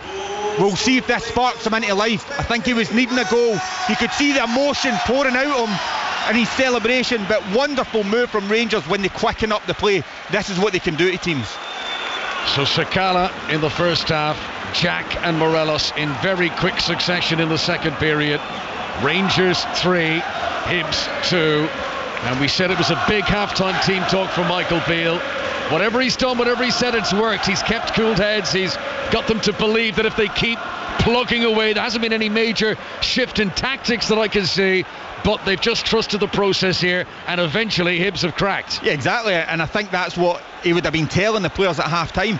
Stick to our beliefs, keep continuing to do what we do best, move the ball about quickly, and we've seen that when they've speeded the play up, they've affected Hibs. They've moved that defence round about and they've got in behind them time after time. So what will Lee Johnson be thinking of this? A 1-0 lead, a 2-1 lead, and now Hibs find themselves trailing 3-2, coming off the run of 6 defeats in 7 games before the World Cup break. This will be crushing because they played well tonight if they are to lose here. But the Rangers fans who've had to sit on their hands for much of the evening are now the buoyant ones, and it's much more quiet over in that Hibs corner at the moment. Stephen Davis getting ready to come on for Rangers. We haven't had a substitution in the game so far. Pass way too far in front of Chris Cadden. It's almost an adjustment Hibs have to make now. From all-out defence, they've got to try to come on the attack again, and it'll be interesting to see if they pull that off. Yeah, well, that's the thing. I mean, they were sitting in a comfortable position. They were quite happy to sit back in their defensive shape. Now, if they want anything out this game, they're going to have to come out and make something happen. And Michael Beale, they've went up. Now he must feel that he needs more control in that midfield.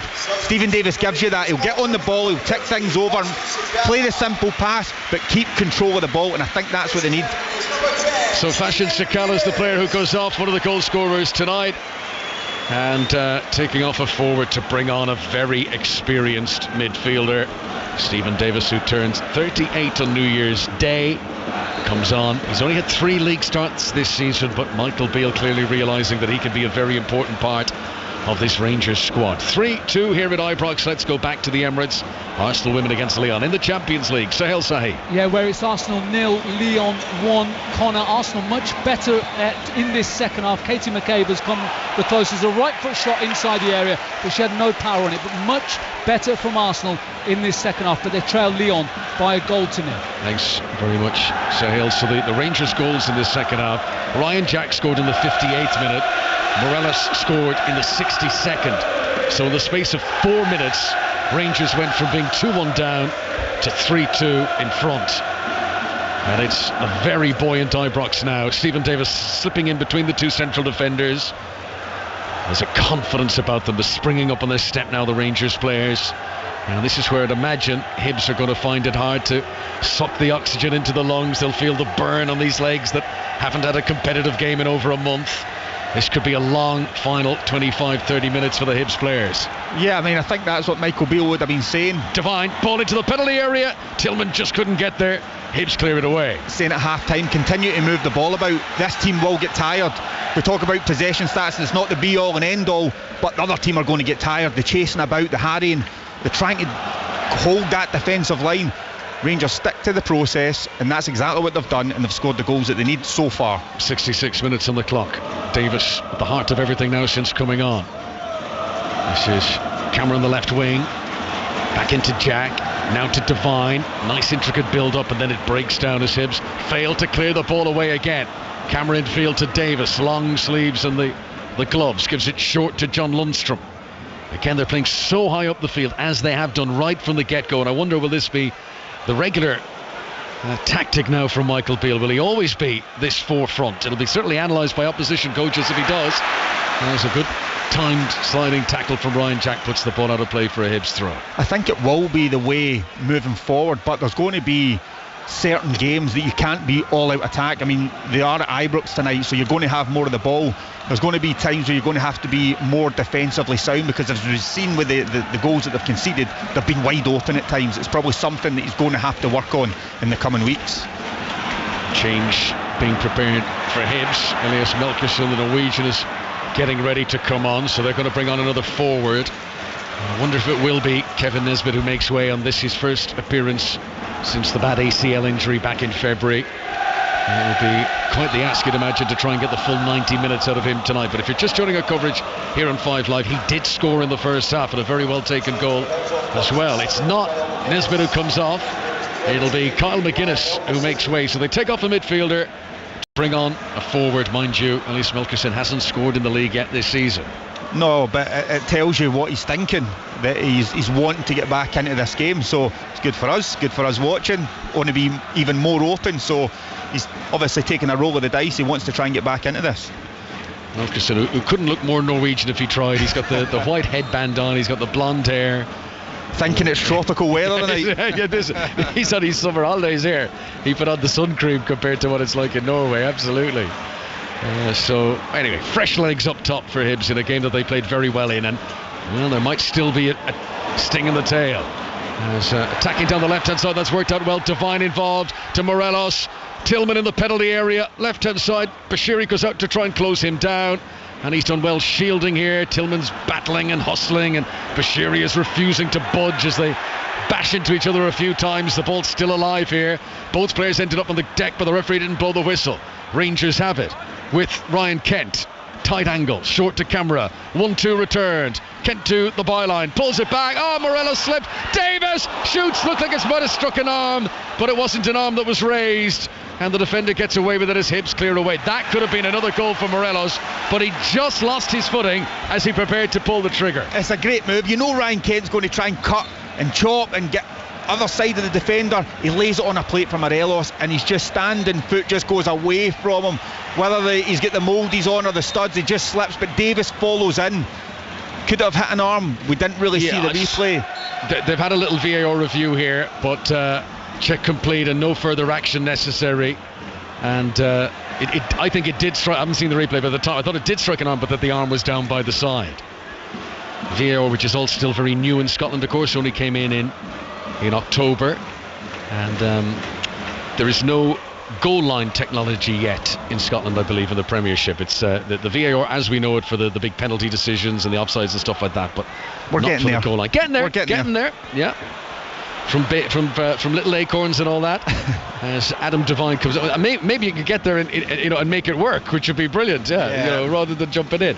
As here's a chance for Rangers again. Ryan Kent shot on target, but straight at David Marshall, who makes the save. Rangers looking for this fourth goal of the night to give them a 2-goal lead of a cushion, and to give Michael Beale a victory in his first game in charge. His coaching CV, very impressive. We've mentioned this a few times tonight here at Rangers under Stephen Gerrard as the assistant.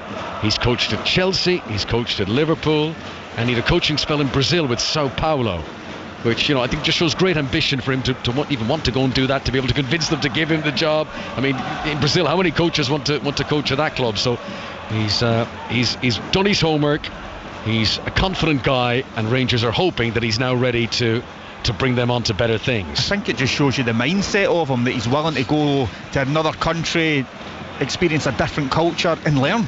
The most important thing is learn about different players, and you think when he's talking about recruitment, he's been far and wide, so it's obviously better for him. Absolutely. Well, he's stuck to his principles in this game, despite Hibs twice having the lead, and Rangers now hoping that they'll be able to see it through, leading 3-2 as they do at the moment. There's just a delay in play for an injury near the halfway line.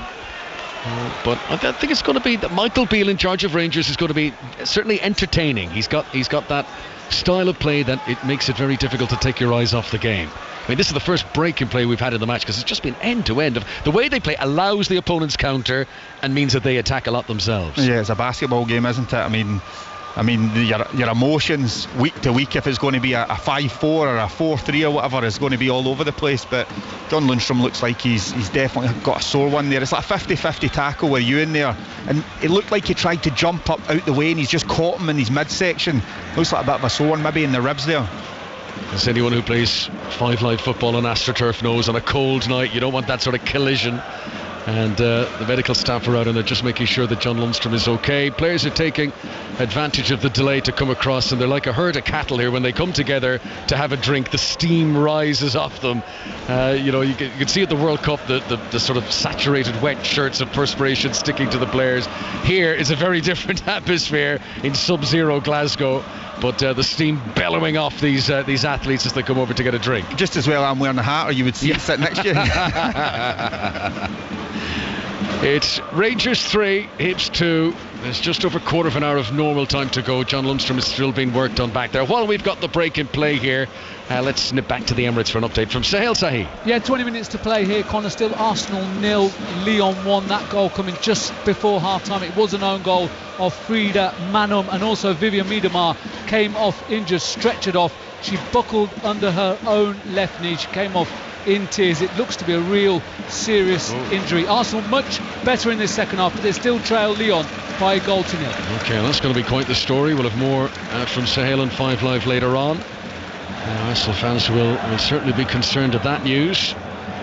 We're just about to get back under play here at Ibrox. A reminder of what's coming up in the next few days. Saturday lunchtime, we'll bring you more Scottish Premiership action. Aberdeen host Celtic. It's the 12:30 game, live on 5 Live and BBC Sounds.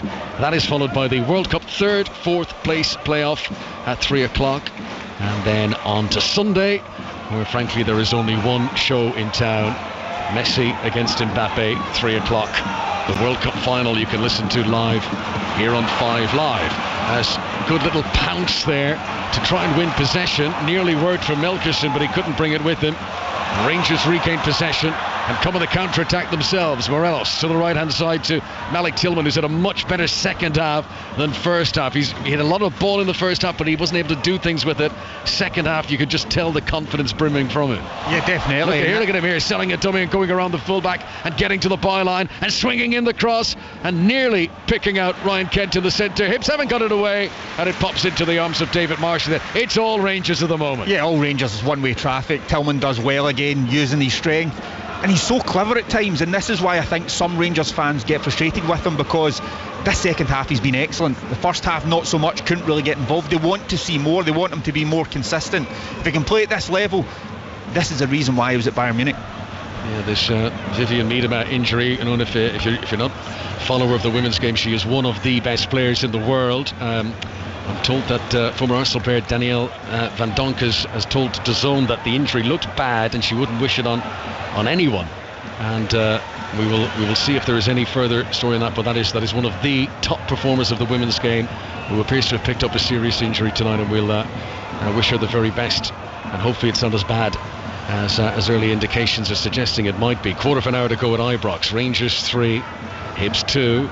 Ball is played by Stephen Davis, who's just brought a calming influence to the midfield. It's all neat and tidy and keeping it moving. You know, in a game that was almost a little bit ragged in its enthusiasm, he's brought a bit of sense and sensibility. Yeah, well, that's exactly why Michael Beale brought him on. He trusts him to go on and do that job there, just to calm everything down, get on the ball, just tick it over, make things happen, just play the easy ball, and just take the sting out of the game. 140 international caps for Stephen Davis, such an experienced player. Here's Tillman just outside the D, lays it into the penalty area. Adam Devine on his first appearance of the season just couldn't get enough room for a shot, swarmed by defenders. Hibs were able to get it away. Tillman again, 10 yards outside the penalty area, central location, scoops it out to the right hand side. Everything's flashy now with Tillman, who's clearly enjoying himself. Cameron gets it off Tavernier, can't play it into the penalty area, and really Hibs are treading water at the moment. I mean, they are barely able to clear their lines here. They certainly can't hold on to the ball as Rangers come at them again. Morelos outside the penalty area, veering from left to right. Davis to the left wing again, to Ryan Kent, penalty area, Devine, chance of the front post is just away off target. Rangers so close to getting their fourth, but Tillman put it wide. Yeah, it's really unlucky. I think Devine's really played well down that left hand side, even though he's a right footer. He's a willing runner, cuts the ball back, and that man Tillman, second half, he's been outstanding, getting into a dangerous area. He just can't quite hook it back round, but unlucky. Rangers 3, Hibs 2. If it stays like this, Rangers go up to 36 points, and they will be a little bit closer to Celtic by the time Celtic kick off against Aberdeen at the weekend. Aberdeen, who are currently in third. Now, Aidan McGeady, who's not been able to get his season underway at all due to injuries. Knowsley Johnson from Sunderland, he's about to come on. This will be an interesting reception, I think. I was going to say, for the former Celtic man who will never be popular around these parts. He enjoyed many days of battle against Rangers in green and white hoops in the past. He's about to come on in green and white at Ibrox, but not until after this Rangers attack, which Morelos is trying to keep alive down the left hand side. He's done well into Tillman. Tillman took his eye off it for just a moment, and Ella Yuan was able to nip in. I've been impressed with Yuan tonight. It's not been easy up front for Hibs, but he has battled for everything. He's very athletic, and he's one of those, bit like the Moroccan players last night, you think he's lost it and he hasn't. Suddenly those spidery legs are able to stretch a bit further and hold on to the ball. Yeah, he's got a great work ethic. I mean, he works ever so hard for the team. When you know that they're not going to have a lot of the possession, he's a willing runner as well. He'll go in behind, he'll make things difficult for defences, but when you've got not much possession of the football, it's always going to be difficult for him. So 12 minutes of normal time to play. There could still be a sting in the tail if Rangers aren't careful. Yeah, they would really love this insulation goal now to make things less stressful to the finish. Do Hibs have another second wind in them? Lundstrom on the halfway line gives it to Tavernier. Tillman and Morelos have been so much more lively in attack. Morelos clearly relishing the fact he's got on the score sheet tonight. That's lovely footwork from Ryan Kent into a shooting position, and then he blazes it over the bar. He did everything right until the shot, and the shot was terrible, but much promise about how he got in that position in the first place. Membrane don't hold back. The shot was terrible. But that Ryan Kent, that's what he wants. Obviously Michael Beale wants him coming in the pitch. He wants him to try and make things happen. He's got great feet. He understands what's round about him. He drops the shoulder, comes inside the pitch, but finish, as you say, wasn't great. Alright, the booze will tell you that Aidan McGeady is on, and he's taken the place of Kevin Nisbet, who, well, it's a great story for him tonight. Scored against Rangers here at Ibrox last season and the season before.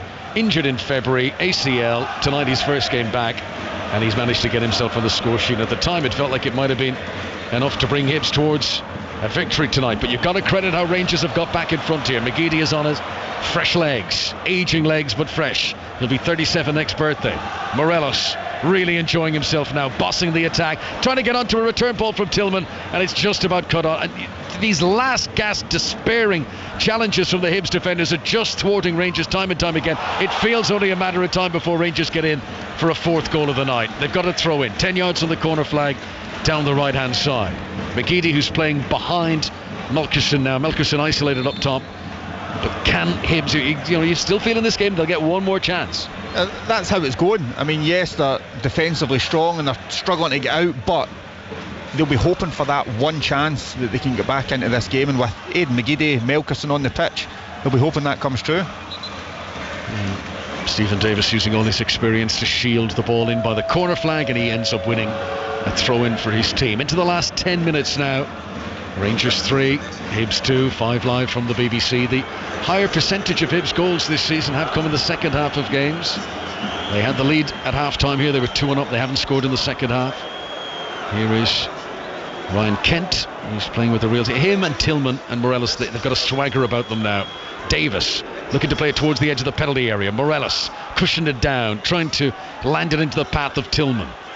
McGeady jumps, comes off his shoulder. Melkerson controls well and then gives the ball away. And this is the problem for Hibs. They work so hard to win the ball, and they hold on to it for mere seconds before Rangers get it back. Yeah, I mean, obviously your energy levels are going to drop. It's difficult. It's the first game back after a long break, even though you've had a kind of mini pre-season, if you like. But this pitch is huge, and Rangers are using the space well. They're going from side to side with pace, and it's been difficult for this team. I mean, they've given their all, but Rangers at this moment in time are just showing their quality and their class, and as you say, the confidence is flowing at this moment in time. Porteous and Nisbet with the goals for Hibs in the first half. Sakala, Jack and Morelos were the goals to put Rangers in front. It was 1-0 Hibs and it was 2-1 Hibs at various stages of the evening. Tavernier on the right hand side for Rangers gives it back to John Lundstrom.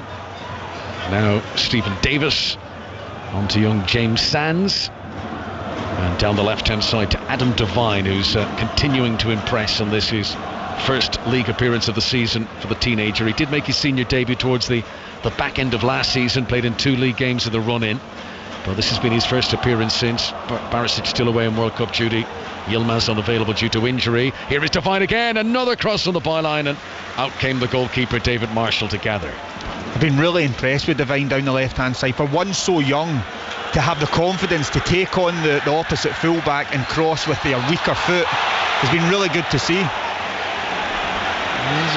Quite the record of Scottish fullbacks coming through. I mean, present company accepted, but in recent times, I mean, that has been the position, isn't it? You know, how many quality Scotland left backs and right backs. Here come Hibs through the middle, and Joe Newell was at full stretch, and Devine is the player who makes the interception and looks to clear it away. Now, can Tillman get to this before it goes out of play? Just getting there first was Cabrera. Infield to Newell once again. Short in the midfield to Porteous. Hibs have not been able to put 3 passes together in this second half, and good work from Kamara there to ensure that McGeady doesn't get a touch. Ryan Kent Wonderful. I'm tempted to say sort of flashy, but I don't mean it in a bad way. He's not doing anything simple, but he's very flamboyant down there, is Ryan Kent in this game. Yeah, and you know what? The last time, obviously, Michael Beale and Steven Gerrard were here in charge, that's the way he was. You knew every time he got the ball, he had the confidence to take a player on, to try and go by someone, and he just dipped. When they left, his form just dipped. It looked like his confidence is gone, but it seems to be back at this moment because he's obviously had that arm round him from Michael Beale. Yeah, and Ryan Kent, who came to prominence at Liverpool when Gerrard and Beale were working together with the underage teams there, and they spent a lot of money. Rangers did £7 million, which is one of the biggest fees that the club have ever paid for a player, to sign Ryan Kent. And Rangers fans hoping now that Michael Beale being back at the club is going to bring the best out of him. Hibs are about to make a triple substitution here, just to try and give one last burst at this. Lewis Stevenson is getting ready to come on, Ewan Henderson, and also Harry McCurdy. But they all have to wait as Rangers come on the attack. Breaks down on the edge of the penalty area. Josh Campbell, there'll be several tired Hibs players out there. There's quite a few contenders to be the three who go off here to allow the new men on. Cabrera holds his nerve, twists, turns, tries to play his way out of a tight corner.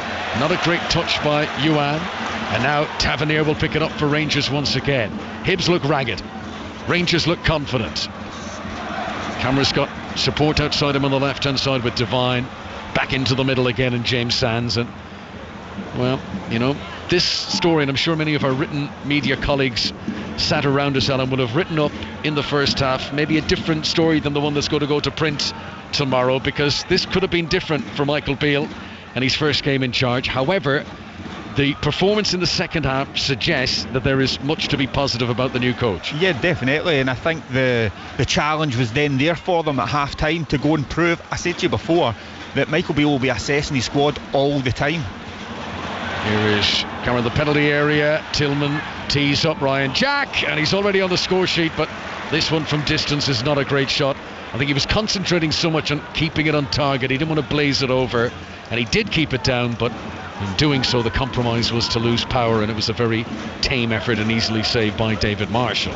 Hibs have possession. They're still waiting for those three subs who are frozen down there waiting to come on, so they've all gone down little warm-up little jogs and stretches down there, because if you stand you would get very cold tonight in your shirt and your shorts down there. But ball hasn't gone out of play, and they must wait. Rangers 2, Hibs 3. 5 live at BBC Sounds. That's pretty sums up Hibs night now. Cabrera launching it forward and putting it straight out of play for a goal kick, but the delay will allow the subs to come on. We'll say that he meant that, to allow the subs to come on. Oh, blimey, Rangers are bringing on 3 subs at the same time too. This is not what you want. You've got to take the gloves off now, and you've got to try and work out what's happening here with the changes. This is like when they make changes in rugby, where you're trying to work out who's on the field. And we can certainly tell you that Lewis Stevenson, Ewan Henderson and Harry McCurdy have come on for Hibs, and coming on for Rangers, Scott Arfield and Ben Davis, another Liverpool connections in the past, and also Scott Wright. So who's coming off? Kamara's coming off.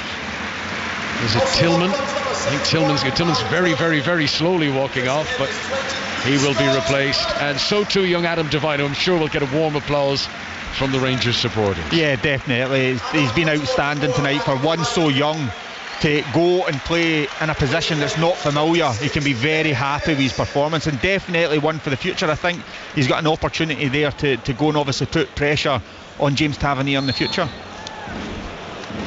Yes, so Rangers nearly there. Tillman, Devine and Camera off, and Wright, Davis and Arfield coming on. So 2 Davises on the field now for Rangers, and Ben Davis, Stephen Davis. Hibs have possession. They gave it a good go tonight, Hibs, but there's not been much to suggest with 3 minutes to go that they've got some final trick up their sleeve. Yeah, look, it's the last throw of the dice. You understand that there's only 3+ stoppage time left. They need to give it a go. They were looking tired. Lazy passes were kind of creeping in, so maybe this is an opportunity for them to go and try and make something happen in the dying moments. McKeady showing some acceleration of hold up against Stephen Davis, and that's going to be a yellow card for Davis, who clips the ankles of the Republic of Ireland winger. And 2 of the old-timers in a sprint against each other there. And for a moment I thought, wow, McGeady's running really quickly, and then I realised, well, he's running up against Stephen Davis, who's even older than he is, which sort of put a bit of context on it. Scott Arfield gets his first touch since coming on. A header that doesn't have much distance to clear away. Melkison, edge of the area.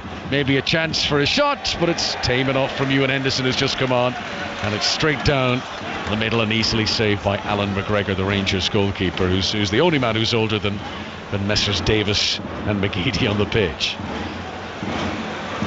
So Ewan Henderson, who had that shot there, has got one league goal this season, came against St Mirren in late October, got a few goals in the Scottish League Cup as well. And free kick given away by Lewis Stevenson, the defender who's just come on. Free kick to Rangers, 90 seconds of the 90 minutes to go. Yeah, I'm just watching Michael Beale there. He's having a word with James Tavernier, telling the back four to keep it tight.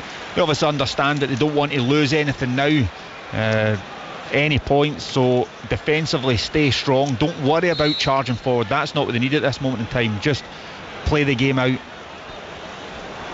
Rangers have possession on the halfway line. Michael Beale's first game in charge, on the verge of producing a first win for him in the job. And having had that 3-0 friendly win against Bayer Leverkusen at the weekend, if they hold on here for the 3-2 win tonight, I think Rangers will be in very good spirits for the next two games, which are both away. They travel to Aberdeen on Tuesday, and they're at Ross County next Friday. And Michael Beale's next home game in charge will be the visit of Motherwell. That's on the 28th of December, and his first Old Firm game in charge is after that, the visit of Celtic here to Ibrox on January the 2nd. Busy winter period for all teams, but you know, from having this 2 weeks of real quiet since taking charge, he is suddenly going to get very, very busy for Michael Beale. And that's the way he'll want it. Tavernier gives it to Kent, who's now playing at the right wing since the subs came on. Kent was caught late there by Lewis Stevenson, and the referee comes across, and is he reaching for his pocket? He is. Yellow card for Lewis Stevenson, who's only been on the pitch 3 minutes. Yeah, I mean, he's taken Ryan Kent out there. He's always good at that. He can shift his weight and move away and drag a defender in. As we see, 5 minutes added on, so Rangers are just going to have to be strong and try and see this game out. I'm sure Hibs will throw everything at them at this moment in time. Yeah, 5 minutes feels about right. There was that Lindstrom injury delay, so we mused at the end of the first half, were they going to get carried away by the influence of the World Cup and start adding on 10 minutes at the end of games and the resumption of the Scottish Premiership. I think we've got our answer there. It's back to what we're used to. The World Cup has been all fun, but this is the return of top flight football in the UK, the first top flight game to be played since that World Cup break. And in England, the Premier League will resume on Boxing Day. Before that, League Cup matches next week, and we'll be all over them on 5 Live games. Tuesday, Wednesday, Thursday. Manchester United play on Wednesday. They host Burnley, Vincent Kompany's Burnley. And a very big game on Thursday. Straight back into it for Jurgen Klopp and Pep Guardiola. Manchester City against Liverpool in the League Cup 4th round. You can listen to commentary of that here on 5 Live. Into these 5 minutes of stoppages now. Rangers have it where they want it, on the attack down the right hand side. In a perfect world, Michael Beale would have a 4th goal tonight, but I think he'll be very satisfied with this as it is. Yeah, definitely. I mean, he would have felt the pressure, I think, at half time, but the players have answered the call. They've given everything in this second half, and he'll be more calm. Of course, there's things that he can improve on and he'll want to improve on, but overall a lot of positives to take out the game. Yeah, football management's hard enough. You might as well give yourself a good start and something to build on, and that appears to be what Michael Beale is on the verge of here. Hibs' next games, by the way, they have 2 home games back to back. They host Livingston on Christmas Eve, and then they host Celtic on the 28th. And they've got a derby coming up too. They play Hearts just into the new year. Late change for Rangers. Rabbi Matunda's going to come on. Beale's just running the clock down now. It'll be Morelos who'll come off, and I'll say he'll get a very warm reception here. Pretty much a standing ovation. They get to their feet around Ibrox to applaud the Colombian. He's had plenty headlines in games against Hibs over the years. He's let his shooting boots do the talking tonight. The goal from Alfredo Morelos at the moment looks set to be the match winner. Yeah, definitely. He can be happy with his work, and I'm sure his manager will be happy with him. This is what we're used to seeing from him. Those kind of energetic displays, running the lines, making a nuisance of himself, and hopefully this can be a start for him. The goal can lead on to the building of the confidence and doing better on the pitch.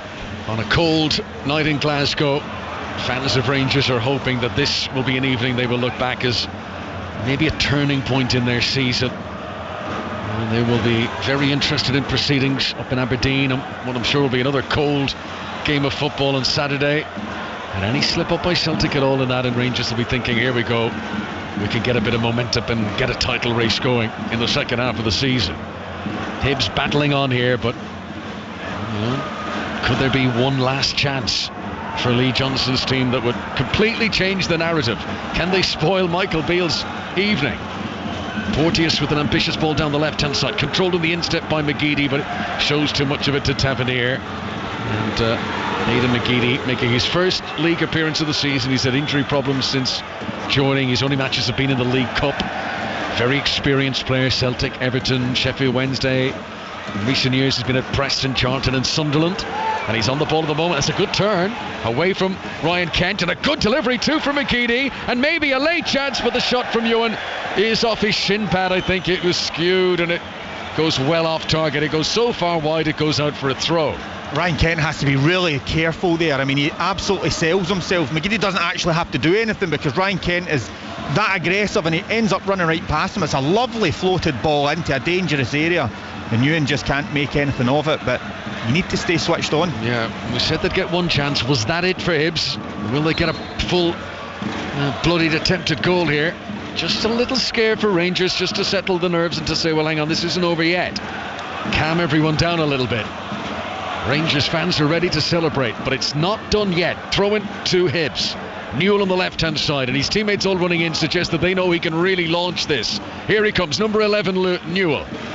Arches his back, doesn't quite get it into the penalty area. Stephen Davis is back there and he clears away, and Marshall comes sprinting out of his goal to take the throw in which he hopes there'll be enough time, and he slipped. The goalkeeper came out, and I think as he tried to hurdle over the advertising board, he slightly stumbled more than slipped, and that gave the Rangers fans something to cheer about. It's almost all over. Maybe the last chance for Hibs. Marshall sends it down the middle, flicked on by Porteous. Melkerson can't control it. Davis does though. That's a nice calming ball to send it in front of Scott Wright on the left wing, and he'll now attack the Hibs penalty area. Rangers looking for the goal to thoroughly seal it, but good defending back there. And it's the final whistle from the referee, Nick Walsh. Michael Beale does get a win in his first game in charge of Rangers. Hibs have now lost 7 of their last 8, and the temperatures will raise on a cold night on Lee Johnson. Some awkward questions for him. A game that his team led 1-0 and 2-1 tonight at Ibrox, but they just came up against a more determined opponent this evening. Rangers now unbeaten in their last 16 Premiership meetings with Hibs. 5 goals and a thoroughly entertaining evening, Alan Hutton. Yeah, definitely. I mean, this is what Michael Beale would have been dreaming about last night, is getting that W this evening. Exactly what it got. It was difficult in the first period. I thought Rangers were very open. Hibs played really well. They pounced when they had an opportunity, but I think they just ran out of legs in that second half, and the quality of Rangers came through with some real quality goals. Rangers will celebrate. They will go out into the cold Glasgow air with Mariah Carey ringing in the background. It might be a happy Christmas after all for the blue side of Glasgow. Michael Beale has restored belief and confidence, and those are 2 very important attributes in the game. And top flight football's back, and back with a bang here. Rangers 3, Hibs 2.